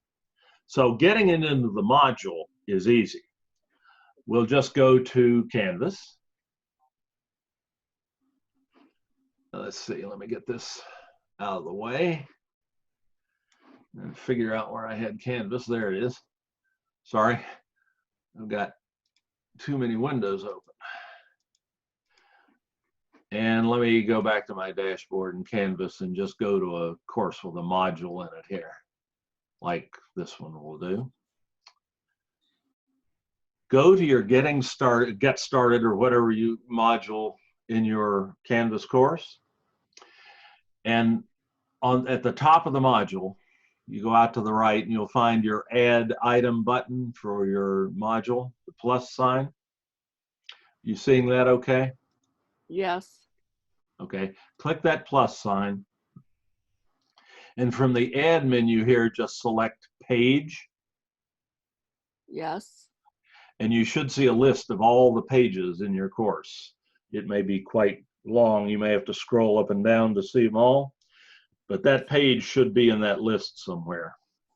And you just click on it and click add item, and it'll show up in your module. Oh, let me try that. That is, that's how you add something, a link to a module to something that you've already created or uploaded in the Canvas. Let's see, page and add. I got it, yay. Fantastic. All right. I love it. That's Super. what we're supposed to be about today. Yeah. How do you, job. yes. Good job. Somebody have a follow-up on that? Yes. I'm sorry, I didn't mean to talk over you there. There's sometimes a little delay, so sometimes I don't. There you go. I was just congratulating Vicki because it's so hard to learn all this stuff. Good for you. Just giving her a kudos. Yeah, in Zoom wonderful. It's about the only safe way to have a social life these days.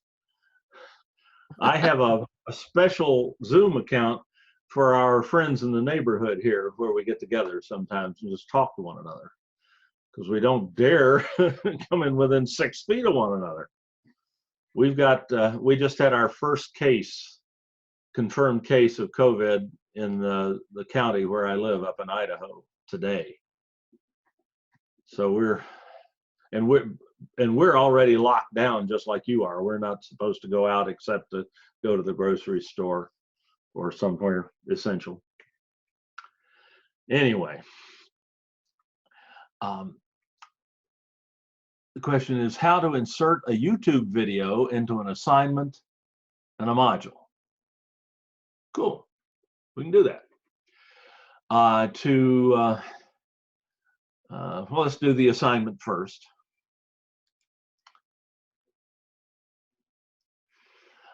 Let me make an assignment for this. I'll call it video assignment, just so I remember what it is. And let's say I might something like watch the following video and type a, I'm just looking for an easy out here, critique. I can spell critique. What do you know? I got lucky.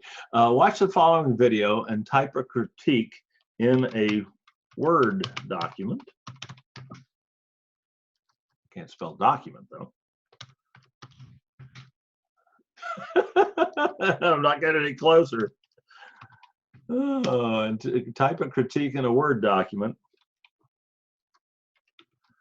Upload the Word doc to fulfill your assignment. Is that the sort of thing you had in mind, Olga?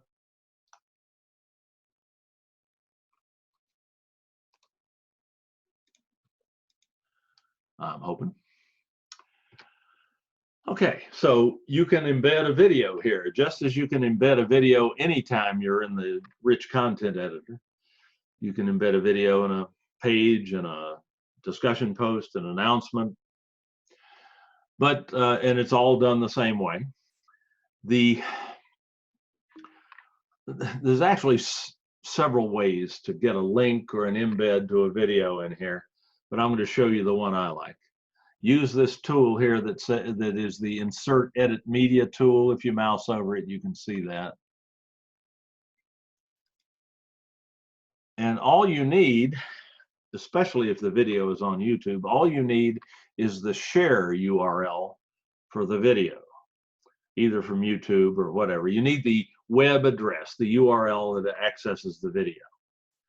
And you can get that from YouTube by, let me go to YouTube here. I'm in YouTube all the time. I don't know how we lived before we had YouTube, I tell you. I can pick any of these. Most of these do not look especially instructional. So maybe I'd go and pull a video out of my YouTube studio that I've put up there, or maybe not. But you just find, and look for my videos here, you just find the video you want to put in there. And bring it up in YouTube.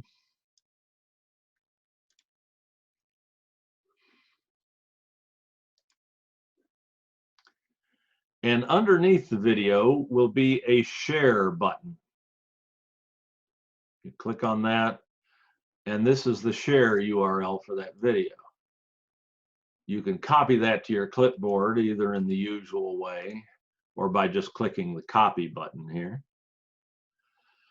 And then go back to Canvas and just paste that in right here. And click OK. And bada bing, there's your video.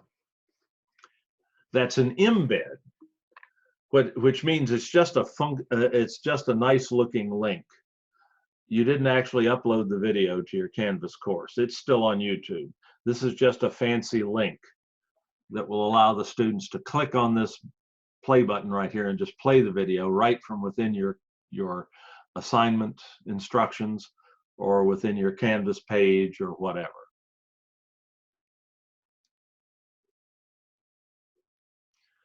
And then, of course, you save it. Well, and if it's an assignment, you assign it points, and you decide on your submission type and options and all that stuff, and then save it and publish it, and it's ready for your students to submit. The rest of the question was, how do I insert a YouTube video into a module? Well, one way to do that is almost identical to this. You just go to your module, to a module. Where are my modules? There they are. Let's say I want to insert a video here in this module. I just click plus sign. And I can insert either a page or an external URL. If I want to get it over with in a hurry and just put a link directly into the module, I can select external URL, paste in that share URL I got from YouTube into the URL box, and give it a name. That was YouTube video. I forget what it was on. Do load it in a new tab whenever you're putting links to videos into Canvas. That makes it work better. Add the item. Now there's a link to that YouTube video. The student can click on that link and open YouTube in a new window, and there it is. Great There's time that. saver. It's great. That was my mobile apps from a few days ago. That worked out pretty well, if I'd say so myself. You can do amazing things with the teacher and the student app on your smartphone. It's really pretty realistic for your students to take a Canvas course on their smartphones now. They sure couldn't do that on Blackboard, but they can pretty much do that on Canvas. But that's neither here nor there. So that's one way to do that in Canvas. Another way to put that link into your module, if you want a pretty embed like you got in the assessment instructions or assignment instructions a minute ago, you could just add a page to the module. New page. Give it a name, YouTube video. I'll call that page to distinguish it from the other link I just made. Add the item. There's that link, that page in this case. To actually put something into that page, I have to click on the name and click edit. And then you embed it exactly the same way you did into the assignment instructions by using this tool, pasting that the YouTube share link, or wherever the video is. You paste the URL address for that video. Click OK. There it is. Save that. Now the difference in student experience is a tiny bit different. When they click on that link, instead of going right to the video, they go to a Canvas page where the video is embedded, and then they have to click here to play it. And it will play inside the embed, Just so you don't waste. but they can full screen it. From the standpoint of getting something done and having it done by the time you get back home, and maybe you can sit down and, if they want. They can even go all the way to YouTube and play it there if they like playing it from the YouTube interface. There are certain advantages to that. Does anybody want to see how to get rid of this stuff? Is that something you'd be interested in? If so, put that pipe up and let me know. Put it in the chat tool. I'll show you. Yes. Yes. Yes, there's a yes. Yes, yes. Okay. All righty. Let me. Joe, is that you? Yes, it's me. Dave, this is Olga. Thank you so much. Whoa. Dave? Yes. Dave, this is Olga. I want to tell you thank you. Oh, can you hear me? I hear you. Yeah, okay. Thank you so much. Thank you. Welcome. You bet. Mm-hmm. Joe, since I'd gotten down to your next question here, let me answer that, and then I'll do the YouTube thing. How about that? As the Confer Zoom tool, what does that mean? Does that indicate that I'm now a pro Zoom account or used as a the Confer Zoom link in your course menu, and there's a lot of confusion about this. The Confer Zoom link in your course menu is just an interface in Canvas to your Zoom account. Your pro account that you've gotten from Confer Zoom. Just because you see that in your Canvas course doesn't mean you have a Confer Zoom pro account. If you click on that link and it goes in and you go in and it works for you, then yes, you have a Confer Zoom pro account. But you won't know that until you try to do something in the Confer Zoom app. But it's just an interface. There's nothing you can do in there that you can't do by just going to zoom.us in a web browser and logging in as you and using the Zoom interface. It's just meant to be a convenience. There's nothing you can do there that you can't do at the Zoom website, and just about as easily. It's just that you have to open up another window on your computer and bring up your Zoom account in another window rather than just working it right from within Canvas. But the Confer Zoom app is not required in any way. There's nothing you can do with it that you can't do otherwise. What does the collaborations tool mean, and what is it used for? On our system, that collaborations tool in your Canvas course menu pretty much links you, if you set it up, if you allow it to, links you with your Google Drive, your Google Docs repository. If you click on that tool, it will give you some information. You can learn more about collaborations. And you can add a collaboration, which is basically a shared document in Google Docs that you and your students can both work on. It's kind of a neat thing, but it's not that handy. I just click Add Collaboration. You need to authorize this integration in order to use it. Please sign into your Google account and authorize this integration. So you go to Authorize. This will only happen the first time. You give it your Google account. You tell it which account you want. And then you allow Canvas to talk to Google and Google to Canvas. Now, you can add, you'll get a list of your students. And if I want to collaborate with this student and that student, I just click on them and they get moved over here to the right. Now I get to choose the document that I want to do. And let me, we're getting a little background noise. Let me mute everybody. You can unmute yourself to talk. Fine. And at this point, I forget. What comes next? Submit. No, not yet. Fine. So it should be showing me my Google Docs at this point. I'm not sure what's going on here.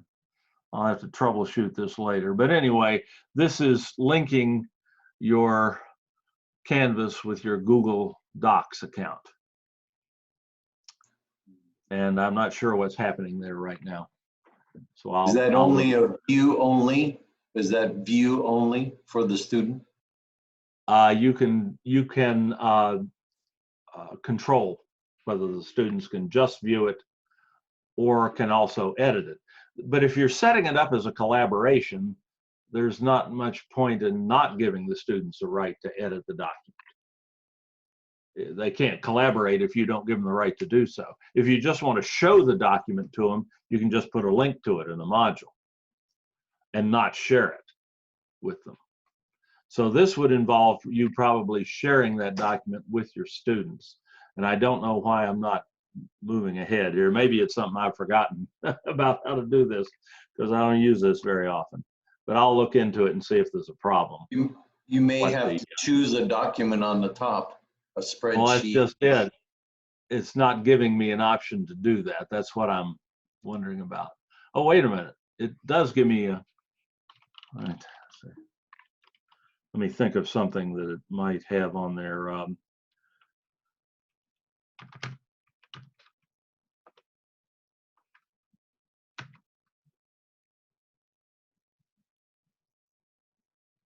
That was it. It wanted a, it's having me create a new document at Google Docs. that I can collaborate on with my students. My God. And I can click on that. I just did authorize it. Oh, there it is. Now I've got a new Google Doc called Tutorial, and I can share this with, I think it's automatically shared with those students I selected. Let's see. Nope. Well, that would have been convenient. It's private only to me right now. That's not helpful. So why do I need, the question is, why do you need this collaborations tool? You can do this just through Google Docs. I'd have to enter the names of the people, I guess, and their Google accounts. And this, in order for the students to do this, they have to have Google accounts too and be logged into them. So this is not a tool we spend a lot of time on, obviously. So it's probably better to just embed a document.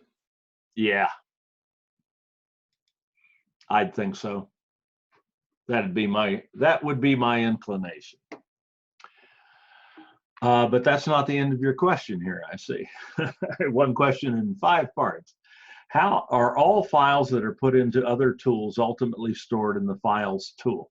If you upload a file of any kind, an image file, a document file to Canvas, through any of the other tools in Canvas, they do end up in the Files area, yes. So you can always find them there.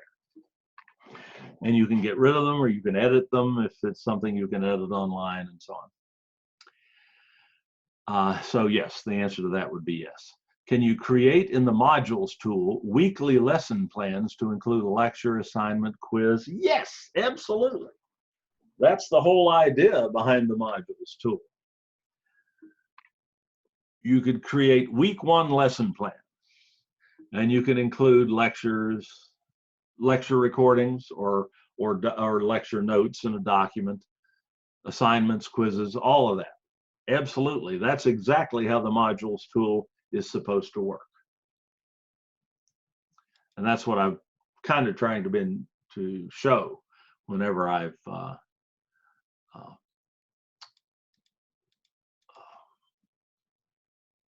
done these Canvas overview sessions.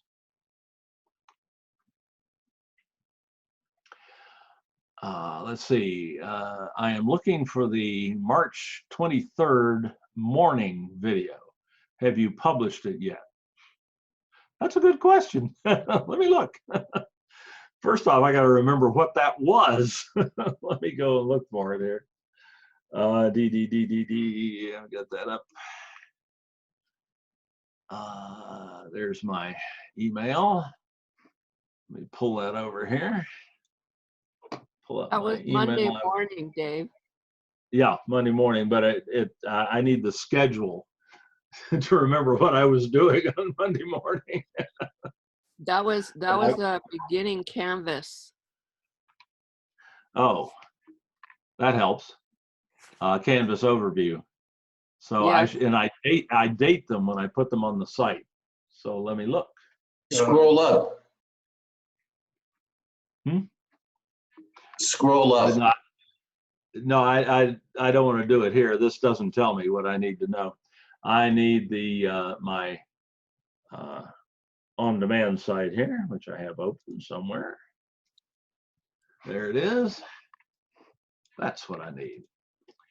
I'll go to the workshop archives. That other display wouldn't have told me whether I'd uploaded it or not. And Canvas overview 325, 324. No, Nope. it doesn't look like I've uploaded that one. Shoot, I missed that one. I'm sorry. Let me make a note of that, and I'll get that up there. Toot sweet. That was a particularly good one. Yeah, they do vary a bit. Canvas overview 323. Let me see if I have that on YouTube. Looking in my YouTube channel here. Bring that over.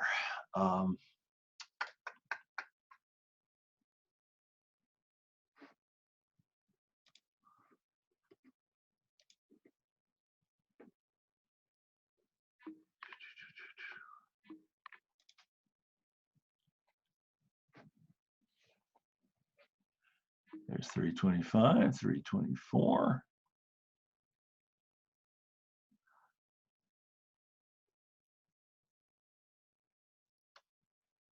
$321. No, it's not on YouTube. So the next question is, did I record it? I have been known to forget. Let me look. Uh-huh. Let me look. That's there. I do need my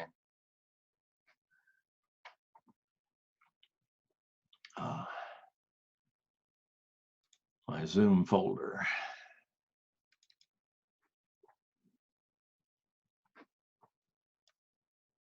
There is one on 320. 323, that's the afternoon. There's not one for the 323 morning. I am sorry. Oh. I must not have recorded that one. I'd sworn I did, but it's not there. That's the 1 o'clock one, the 2 o'clock one rather. Shoot. I apologize. I just did not record it. That's Well, okay. that solves the mystery anyway. My apologies. Do items like assignments or a quiz in a module need to be added into their respective tool locations? No, they will automatically appear there. If you create an assignment or a quiz from within the modules tool, they will automatically also be visible in the assignments tool or the quizzes tool, or both, depending on what you created. If you create a quiz in a module, it'll be visible in both the assignments tool and the quizzes tool in Canvas, because Canvas considers a quiz a quote assignment unquote until it doesn't. I rail all the time about the way Canvas uses the word assignment. It's too Catholic, too global. Catholic with a little c, meaning too universal. An assignment at times in Canvas can mean any gradable item, a homework assignment, a quiz, or a gradable discussion. At other times, Canvas uses the term to mean just a homework assignment. And it's hard to tell which way they're using it at any given time unless you've just experienced the confusion and worked your way through it. It's such a, they're so good at interface design, I just don't understand why if they just used, instead of calling the assignments tool assignments, if they just called it assessments, all of this confusion would be eliminated. That's something what you're basically saying is anything you put into the modules will automatically go. If you name it as an assignment, if you name it as a quiz, it will automatically place in those tools. Correct. And in files.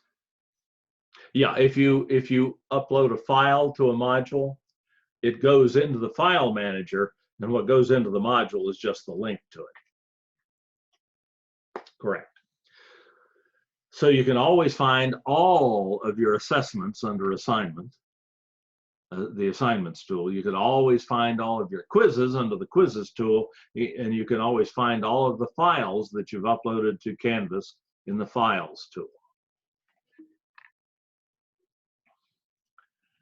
Actually, that's kind of cool having it automatically put in there without you having to place it in there also. Correct. Yeah, it saves you time. All right. Is it okay to use the webcam in my laptop? Absolutely. As long as it works.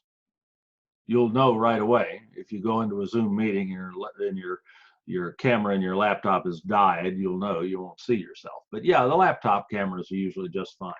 especially if the laptop is a Mac laptop. I hate to admit it, being a PC person myself, but the cameras and the microphones built into Apple, into iMacs and into MacBooks and Mac Air and things like that are much better usually than the cameras built in that you get in a, say, a PC laptop or something like that. Apple does displays, cameras, and microphones really well. Do I need a special microphone? Not if your laptop has a microphone built into it. It should be fine. Unless your students complain about the audio. I mean, I've seen microphones and laptops that were really crappy. As a matter of fact, I've got a laptop like that where the microphone is really not very good. And I never use it. I always use another mic. But I know that because I've had people complain about it. But if your students don't complain and they're hearing you fine, the microphone on the laptop is fine. And it's always there. You don't have to hook it up and lose it. You can't lose it and things like that.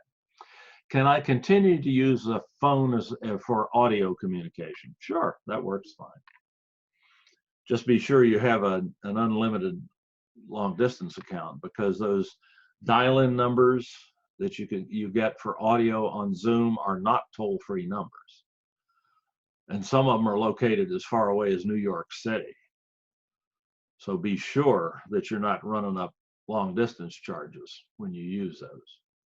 If you have an unlimited long distance account, which most cell phones have now, it's no problem. But if you're using like a burner,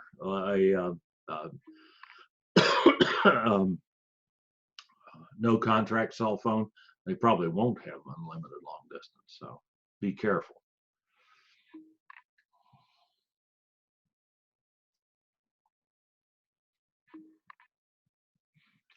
Oh, here's a nice wish that I'm afraid I'm going to have to disabuse. Has the official registrar roster online system for grades been integrated into Canvas so that, or will we still need to fill out and submit our official grades to the registrar? I'm sorry, there's no integration between Canvas and the grades, your grades tool in the portal where you submit your grades to the district. No, and there's not likely to be, ever.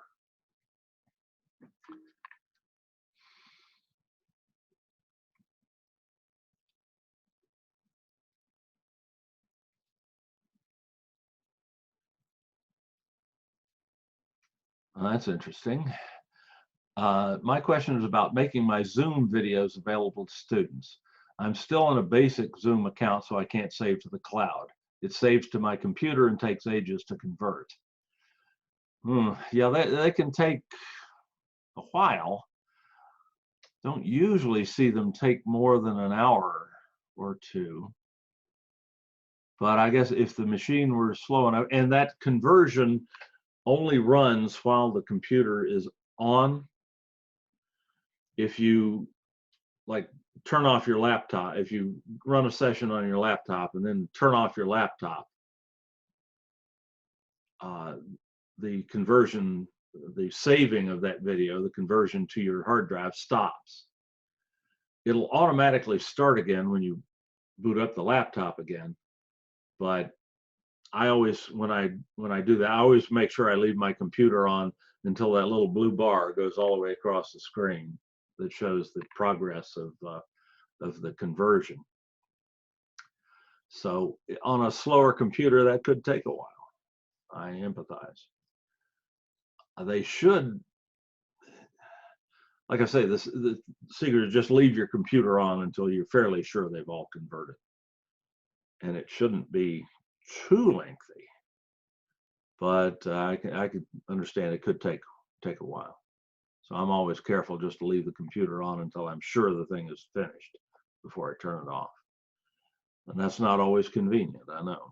So hopefully you will get your Confer Zoom account before long, and you will be able to record to the cloud. that will be the default behavior, as a matter of fact. So you don't even have to change anything to have that happen. I will say that there are advantages to putting your video on YouTube. You retain much more control than you do if you put it in the Zoom cloud. And we're all, well, I'm a little concerned about the Zoom cloud and its long-term viability during this time period. And your videos could become inaccessible if there were some sort of failure there, and you might not be able to get them back. If you record them to your local computer, you always have a copy of that video. You're not dependent on Google or Zoom or anybody.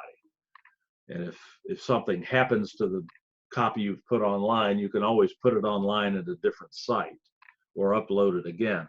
But if you upload it to the Zoom cloud, the world's only copy of it's on the Zoom cloud. You can download it from there later and have a copy on your local computer. But I mean, if you're going to have to do that, why not just put it on YouTube in the first place? YouTube, I'm fairly confident will be there. Or let's put it this way: if YouTube goes down, the apocalypse has arrived, and we got lots of other problems other than our videos for our students.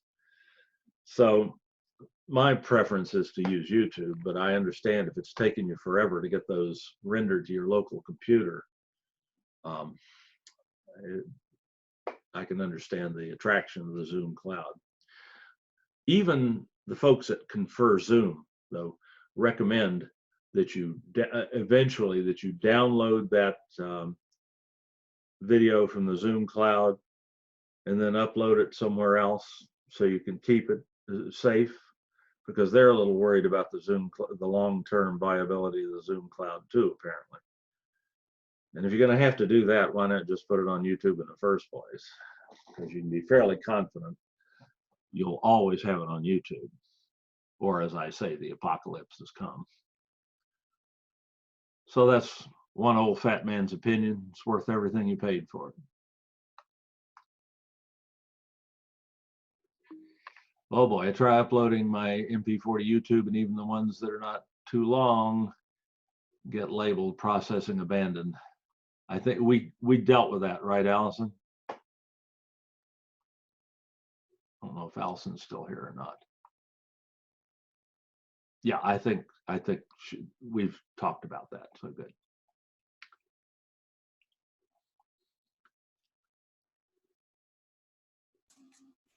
I'm having a lot of trouble with students not getting my emails sent via the SDCCD email. Why is that?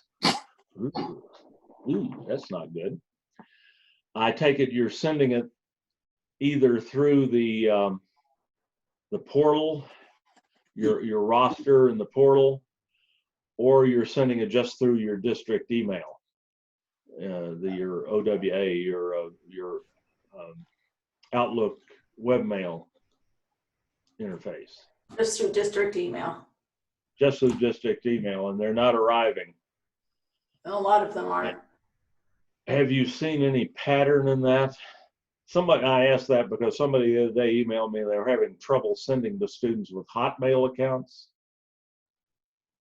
And that has happened from time to time.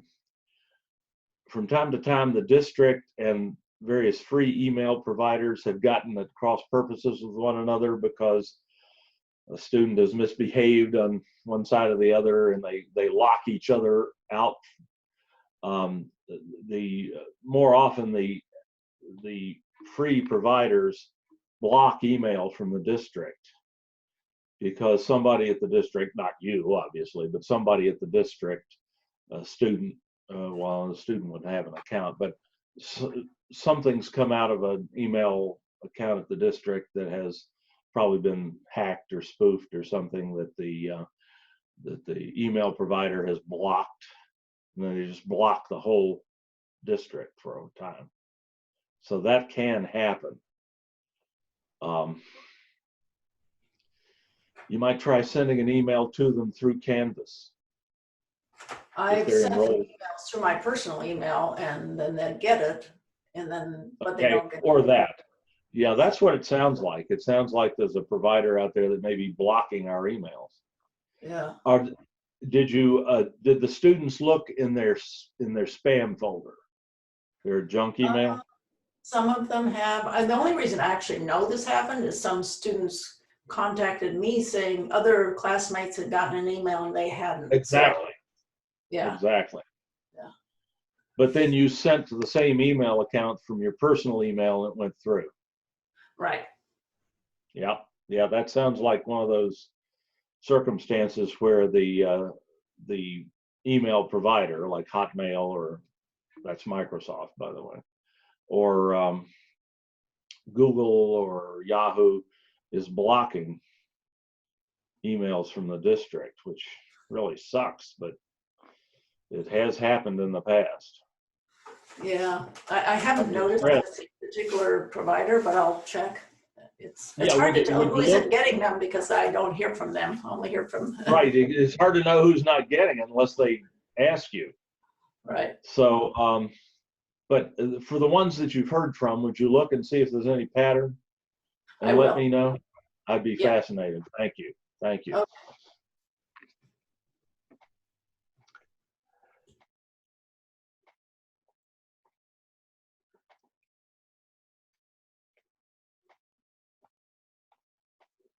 Okay.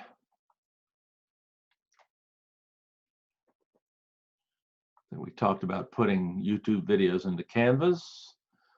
And just reiterate there that when you embed a YouTube video into a Canvas page or put a link to a YouTube video in a module, you're not actually uploading that video to Canvas.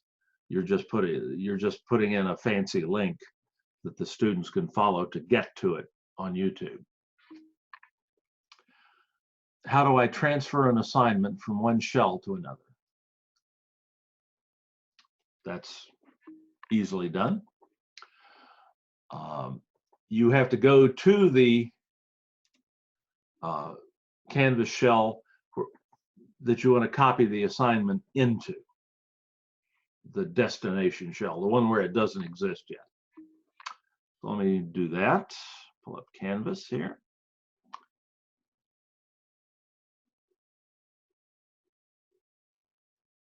I have to find Canvas. There it is. And let me just go into a sandbox course here. I can mess up.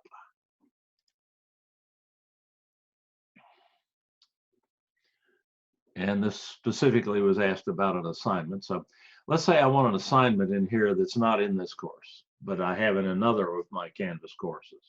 How do I get it? Well, I go to the settings button, the settings link in the course menu. And on the settings page, I go to, in the task menu on the right, I go to import course content. And I select content type as copy a Canvas course. No, I'm not going to copy the whole course. I'm just going to copy an assignment. But I have to tell Canvas that I'm going to copy something from a Canvas course. Then I have to tell Canvas the course where the assignment is currently located, the source. Where am I going to get it? I'll just, normally when you clicked on this link, this box here, you'd get a list of all your courses. And you could just pick the one you wanted to pull the assignment from. I'm in too many courses. It can't do that. So let me just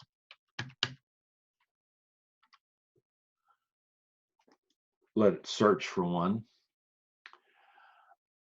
In this case, I don't want all the content in that course. I just want some of it. So I say select specific content. And then I click import. Instead of importing everything, it asks me to tell it what I want by giving me this select content button here in the jobs list. And now I can select just about anything that's in that other course that I want to copy over, including assignments. If I just check this box right here, I'd get all the assignments. If I don't want to do that, I can click the little arrow next to the box, which will point downward now, and since this is, I'm assuming this is a homework assignment you want, here's, again, that problem with Canvas referring to as tests, discussions, and assignments, all as assignments. And here it's using the same word again and asking you to choose underneath. Sorry, pet peeve. Okay, so I find the homework assignment that I want to copy, pick one at random, and then click Select Content. And that will copy just that assignment over to this course. It will be visible under the Assignments tool. It won't go into a module, but it'll be under the Assignments tool in an assignment group called Imported Assignments. And you can take it out of that group and just move it up here. And then you can link it into a module using the techniques that I showed you earlier.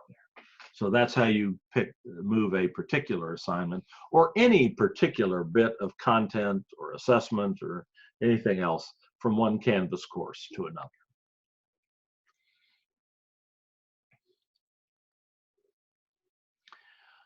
How do I change the color or picture in a shell? That's cool. By the color, you mean the color, I assume you mean the color of the tile in the dashboard. If you do that, you go to the dashboard.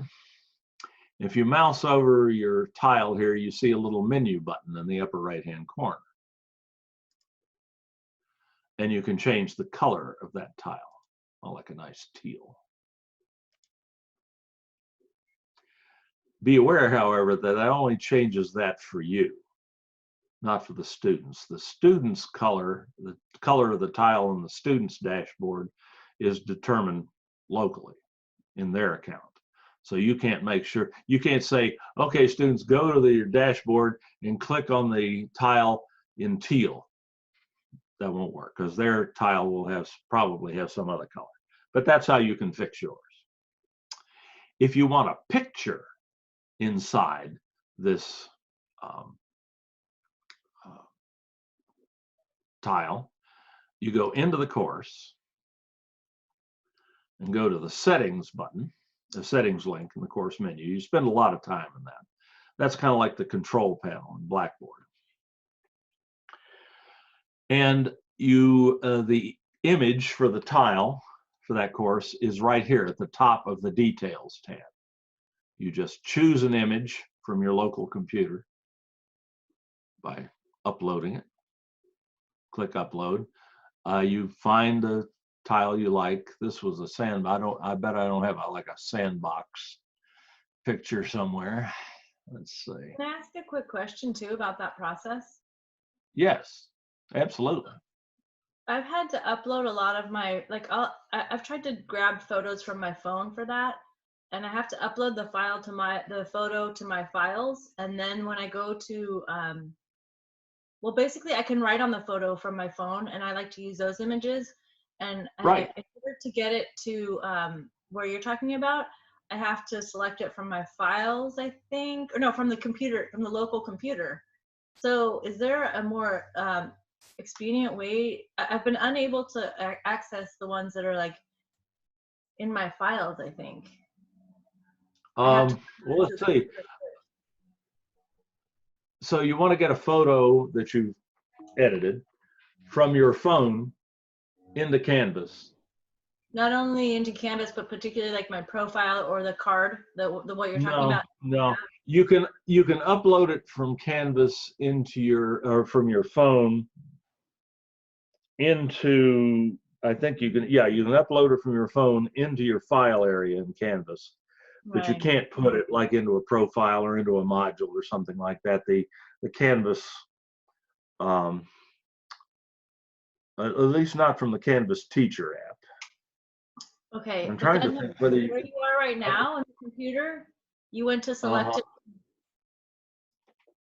Sometimes it won't let you select. My next question I have another question related to that too. So. Okay. Well, let me finish this. Back off. This course image thing, and then we'll take a look. We'll talk about that. Okay.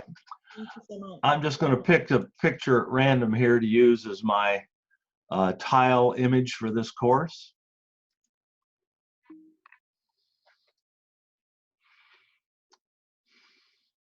It's my dog, Tater. Mr. Charlie, my dog. Cute. So now if I go back to my dashboard, oh shoot, I didn't save that. Rats. Be there when I come back. Ah, I forgot. Excuse me. I can do that again. My bad, because I interrupted. All right, now the image is there. Now I go down and update course details. It's hard to remember sometimes in Canvas. Sometimes you have to save, sometimes you don't. And you find out the hard way. So now if I go to my dashboard, I should see Tater in that. And there he is. So that's how you put a picture in your tile.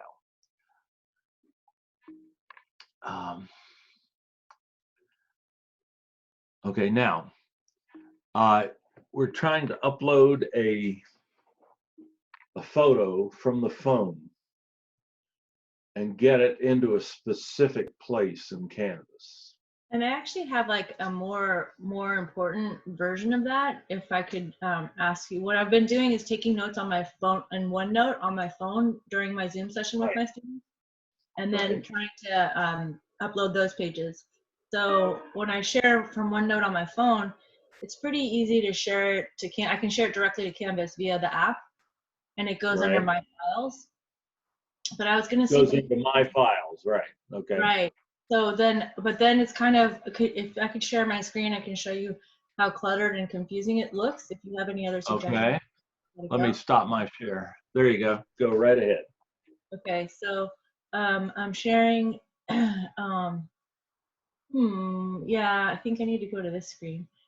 So I share my OneNote, sharing it from the computer, by the way. It doesn't seem like an easy thing to do, to share that image into my Canvas, but from my phone it has been easy. So the thing is, it ends up they end up I guess in my files. So then I try to export them, because I have Math 116 twice, and I try to I think they usually end up here.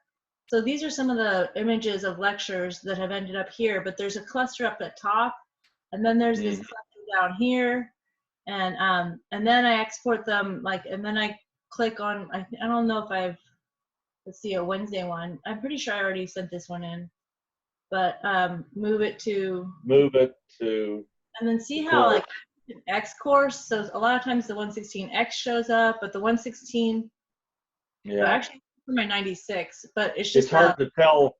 It's hard to tell which course is which, right? You have to remember the CRNs. Yeah. To do it. And then I empathize. Thank you. So then, so basically, let's see if there's another Wednesday one. That so there's I think some Wednesday ones up here. I think I sent them already to the class, but there might be some in my OneNote. So then they go to the class, and then once I'm there, once I'm there, I think I'll just. It's in the course files, and then you have to make a link to it in the module, or I hear you. So there's no more elegant way or more. I'm trying to think of one. Oh, actually, I'm trying to knock down the walls of the box here. Go ahead. If I go here and I share with a link, then I can just copy this link right into the course, right? That's right. That would work. And then change the no editing. Oh, are you seeing my OneNote right now? I am. I see it. So then I would apply that, and then I would copy the link. Oh, that saves me a bunch of steps, and then I can just go. That should work. Then I can go to the exact course. Exactly. Okay, thank you.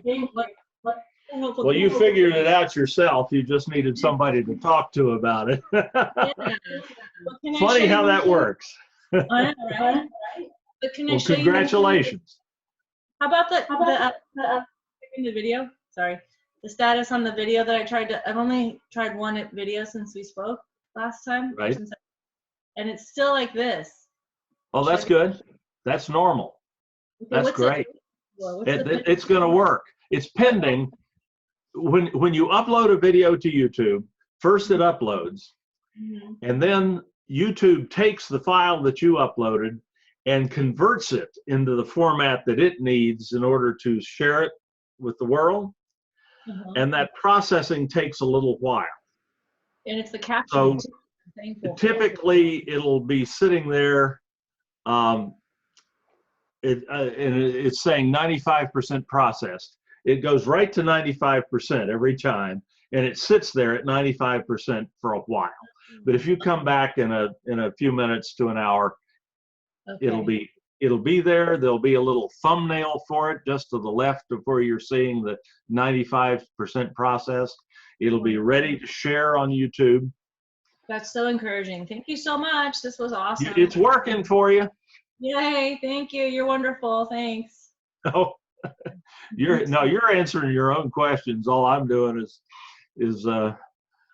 giving you a wall to bounce ideas off of. You're very patient and intelligent and good communicating wall. So thank you. Wait a minute, can I get my wife to come in here and let you tell her that? Get it recorded. But also, it is recorded, unfortunately. Well earned. Enjoy your 2 well days earned off. You know what I'm saying. Enjoy the 2 well days well earned off. Well, you're very kind. Okay, next question. How do I enter dates on the calendar? Okay, that's something I don't recall having gone over. I probably need to do that. Let me share my screen. And your calendar, first off, is not associated with any one course. It's associated with all of them. So events from all of your courses appear in the one calendar, and they're color-coded by course. So that can be a hard intellectual hurdle to get over. Used to be LMS calendars were associated with a particular course. You had a separate calendar for each course. Not so in Canvas, not so in Blackboard anymore for the last several years either. So how can you make something show up here? Well, the first thing you can do is whenever you create an assessment, a quiz, a homework assignment, a graded discussion, give it a due date. If you give it a due date, the due date will automatically, and a link to that assignment will automatically appear here in the calendar for the students and for you. But if you want to manually enter an event into the calendar that will be visible to your students, you can click Create New Event, which is the plus sign here in the upper right-hand corner of the calendar display. And it can be an event, an assignment, to-do list, appointment group. I'm not sure what that is, but say it's an event. Say like you were having a field trip. It's making a suggestion. I'll take it. And the date was going to be 3/29, and it's from oh, I don't know, 8 a.m.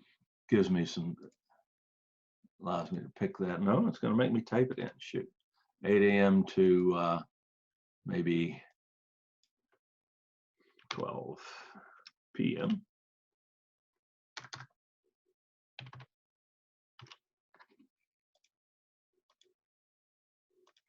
Location, I'm going to meet at the Starbucks and meet on campus now. And I don't know what they do if they find you walking around campus. I don't think about it. In which calendar, this by default, it'll be your events calendar. or you can pick, yeah, okay, and submit it. And that was, there it is. So that's how you add an event to your calendar.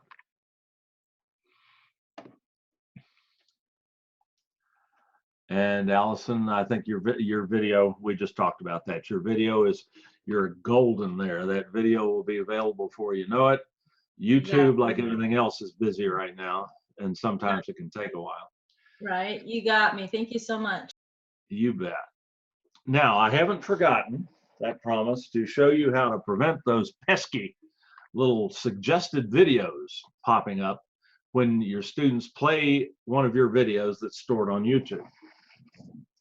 That may be in a lot of people's primary objection to using YouTube, is having somebody who shouldn't be wearing it show up in a thong at the end of their video. It can happen. So how do you prevent that? Well, in order to prevent that, you used to be able to go into your YouTube account and tell YouTube, don't do that on any of my videos, and YouTube would comply. But about a year ago, they realized that was costing them money. So instead of going by Google's old motto of don't be evil, they decided to take that option away from you. So now, in order to prevent those other videos from showing up when your students play one of your videos off YouTube, you have to embed the YouTube video into some other location like Canvas. And you have to alter, and you have to do that in a slightly more complex way. And you have to alter what's called the embed code for the video. So I'm going to show you how to do that. And I think I've got this tutorial too. Let me, before I show it to you live, let me see if I did put that up here.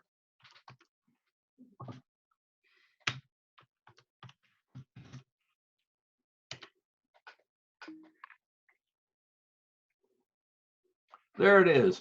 Prevent suggested videos from appearing in YouTube videos that you've embedded into Canvas. So there's a tutorial for this, but I'm going to show you right now. But you can always go back and play that tutorial again if any part of it isn't clear later. So let's go here and let's embed a video into Canvas. And I'm going to do it in a slightly different way than I showed you earlier. That gives you a little bit more capability, like the ability to prevent those suggested videos from showing up. So let me go into a course here. I have a course on adding video, or there's a shell they use for examples of adding video to your Canvas course. So let me go there. And let me make a page here. In order to do this, I have to embed the YouTube video into a Canvas page. I can't just put a link to it in a module. So I'll make this new page. I'll call it sample video page.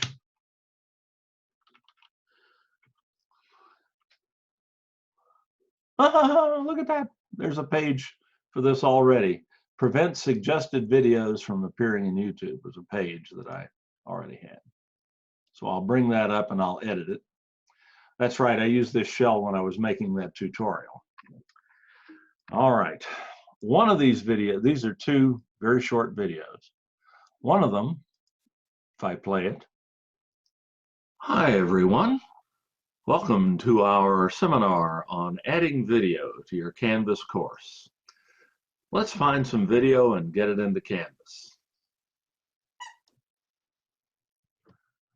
Suggested videos pop up. Let's try this one. Same video. Hi everyone. Welcome to our seminar on adding video to your Canvas course. Let's find some video and get it into Canvas. More like it, huh?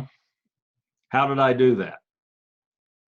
When I put this video into Canvas, when I embedded this video into the Canvas page, I did it this way. I'll do that again to show you how it works.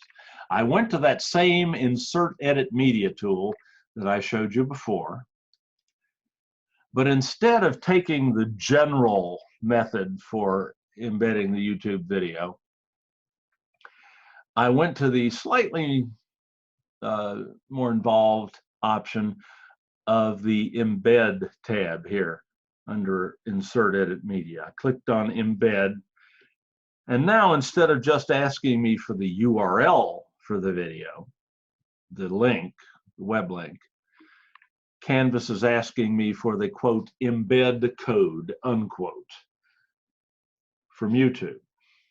And you can always get that from YouTube, just as you got the link to the video from YouTube, by going and finding that video on YouTube. Let me find one here. I want to find that one because it's short and I can show you that this works. That's not it. That's the tutorial video I did. 1 minute. That's not it. Where is that sucker? I can find out. Let me cancel this for a second. Neat trick. If you want to get, if you've already embedded a video into Canvas and you want to get the URL for it real quick, you can just right click on it and say copy video URL or copy embed code. So well, is that really going to do me any good? Maybe. Let me see. No, that's not going to help. Shoot. I just need to find this in my YouTube account. I don't need to spend a whole lot of time. It's only a 13-second video. So let's see. What's the easiest way to do this? Go back to YouTube. I don't remember what I called that video is the problem. That's not it, because that's not 13 seconds. That's the tutorial I made from it. I guess that's on the next page or on a later page here. I've got hundreds of videos, unfortunately, is the problem. There's 3. There it is, 14 seconds. That's the one. All right. Bring this video up in Canvas. Hi, everyone. We don't need to hear it play again.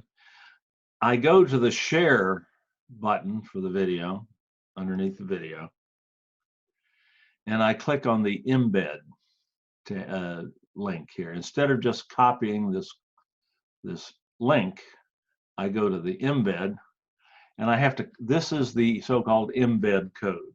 You don't have to worry about how that works or what to do with it. You just copy it to your clipboard. And then you go back to Canvas, and we're embedding a new video. So I go to Insert Edit Media, I go to the Embed tab, and I just paste that code into this box. But this code, as it is, will not prevent those suggested videos from popping up. This is going to allow those suggested videos. But I can edit this embed code. And I know at this point, a whole bunch of eyes just shut. A whole bunch of minds just turned off, but it's really not very hard. You just have to know exactly where to go. Worst thing you're going to do here if you try this is you might make your embed not work, and you just delete it from your Canvas page and embed it again and not worry about the suggested videos. But if you look carefully at the embed code, there's a place in the embed code where you can see the so-called URL itself included in the embed code. It starts https://2// youtube.com and so on and so on and so on and out here, and it ends just before that quotation mark right there.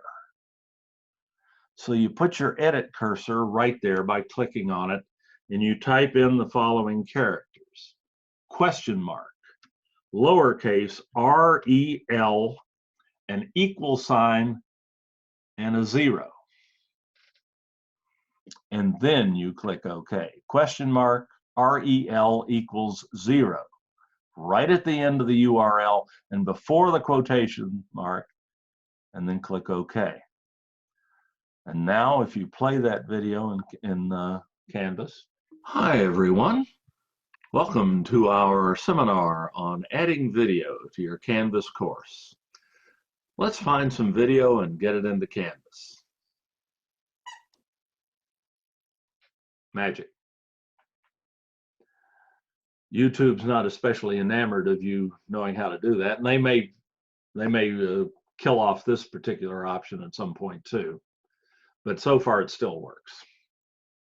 So that's how you can prevent your YouTube videos throwing up suggestions that don't have anything to do with your video. And it's, by the way, it's not absolutely guaranteed that this video will never pop up a suggested video at the end, but if it does, it will be one of your videos that you've shared public on YouTube. It might pop up another of your videos, but it will never pop up something from just at random on YouTube. Whoa, it's 4:23. We've gotten to the bottom of the chat tool. Does anybody have another question? I'll stay here and answer questions as long as you like. Don't worry about 4:30 coming up. I'm not going to disappear on you unless you want me to. You may be getting tired of listening to me by now.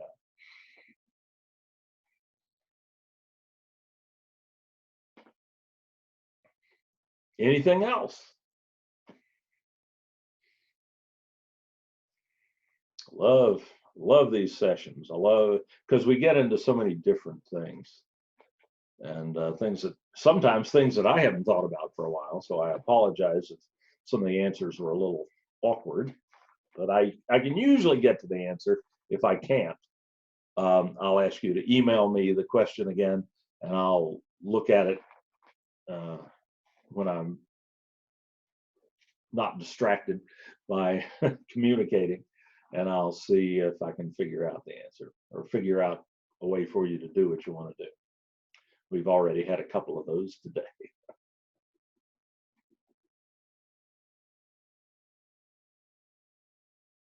Are we good? One quick thing. I'm so happy that my video finally showed up, and now I'm just trying to make it as identified. Actually, that doesn't matter so much, as long as I label it with the right link, right? Okay. Yeah. As long as you label it with the correct link, it'll play for the students. Okay, wonderful. Thank you so much. Oh, thank you I'm so glad you came and we were able to talk through that, because I got to tell you, YouTube just gives you a lot of options that you don't have in the Zoom cloud. And the captions on YouTube may be just a little better too. Okay. So you get automatic captions both places. The Zoom cloud gives you automatic captions too. So they're certainly adequate, but YouTube's may be a little better because they invented the tools that everybody uses to generate automatic captions. Huh, cool. Well, thanks again. So helpful. I really appreciate it. I'm going to share your tip. I actually had posted on our discussions the problem I was having, and I'm going to share that you had me confirm my Google account, and then it worked. So. Oh, good. Thank you. Thank you. Bye. Bye-bye.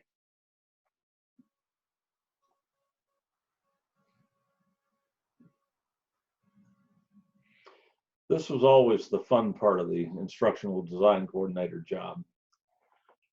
And since I'm just an old retired contractor now, I get to do just this fun part of the job and leave the rest of the nastiness to people who are actually being paid a regular salary.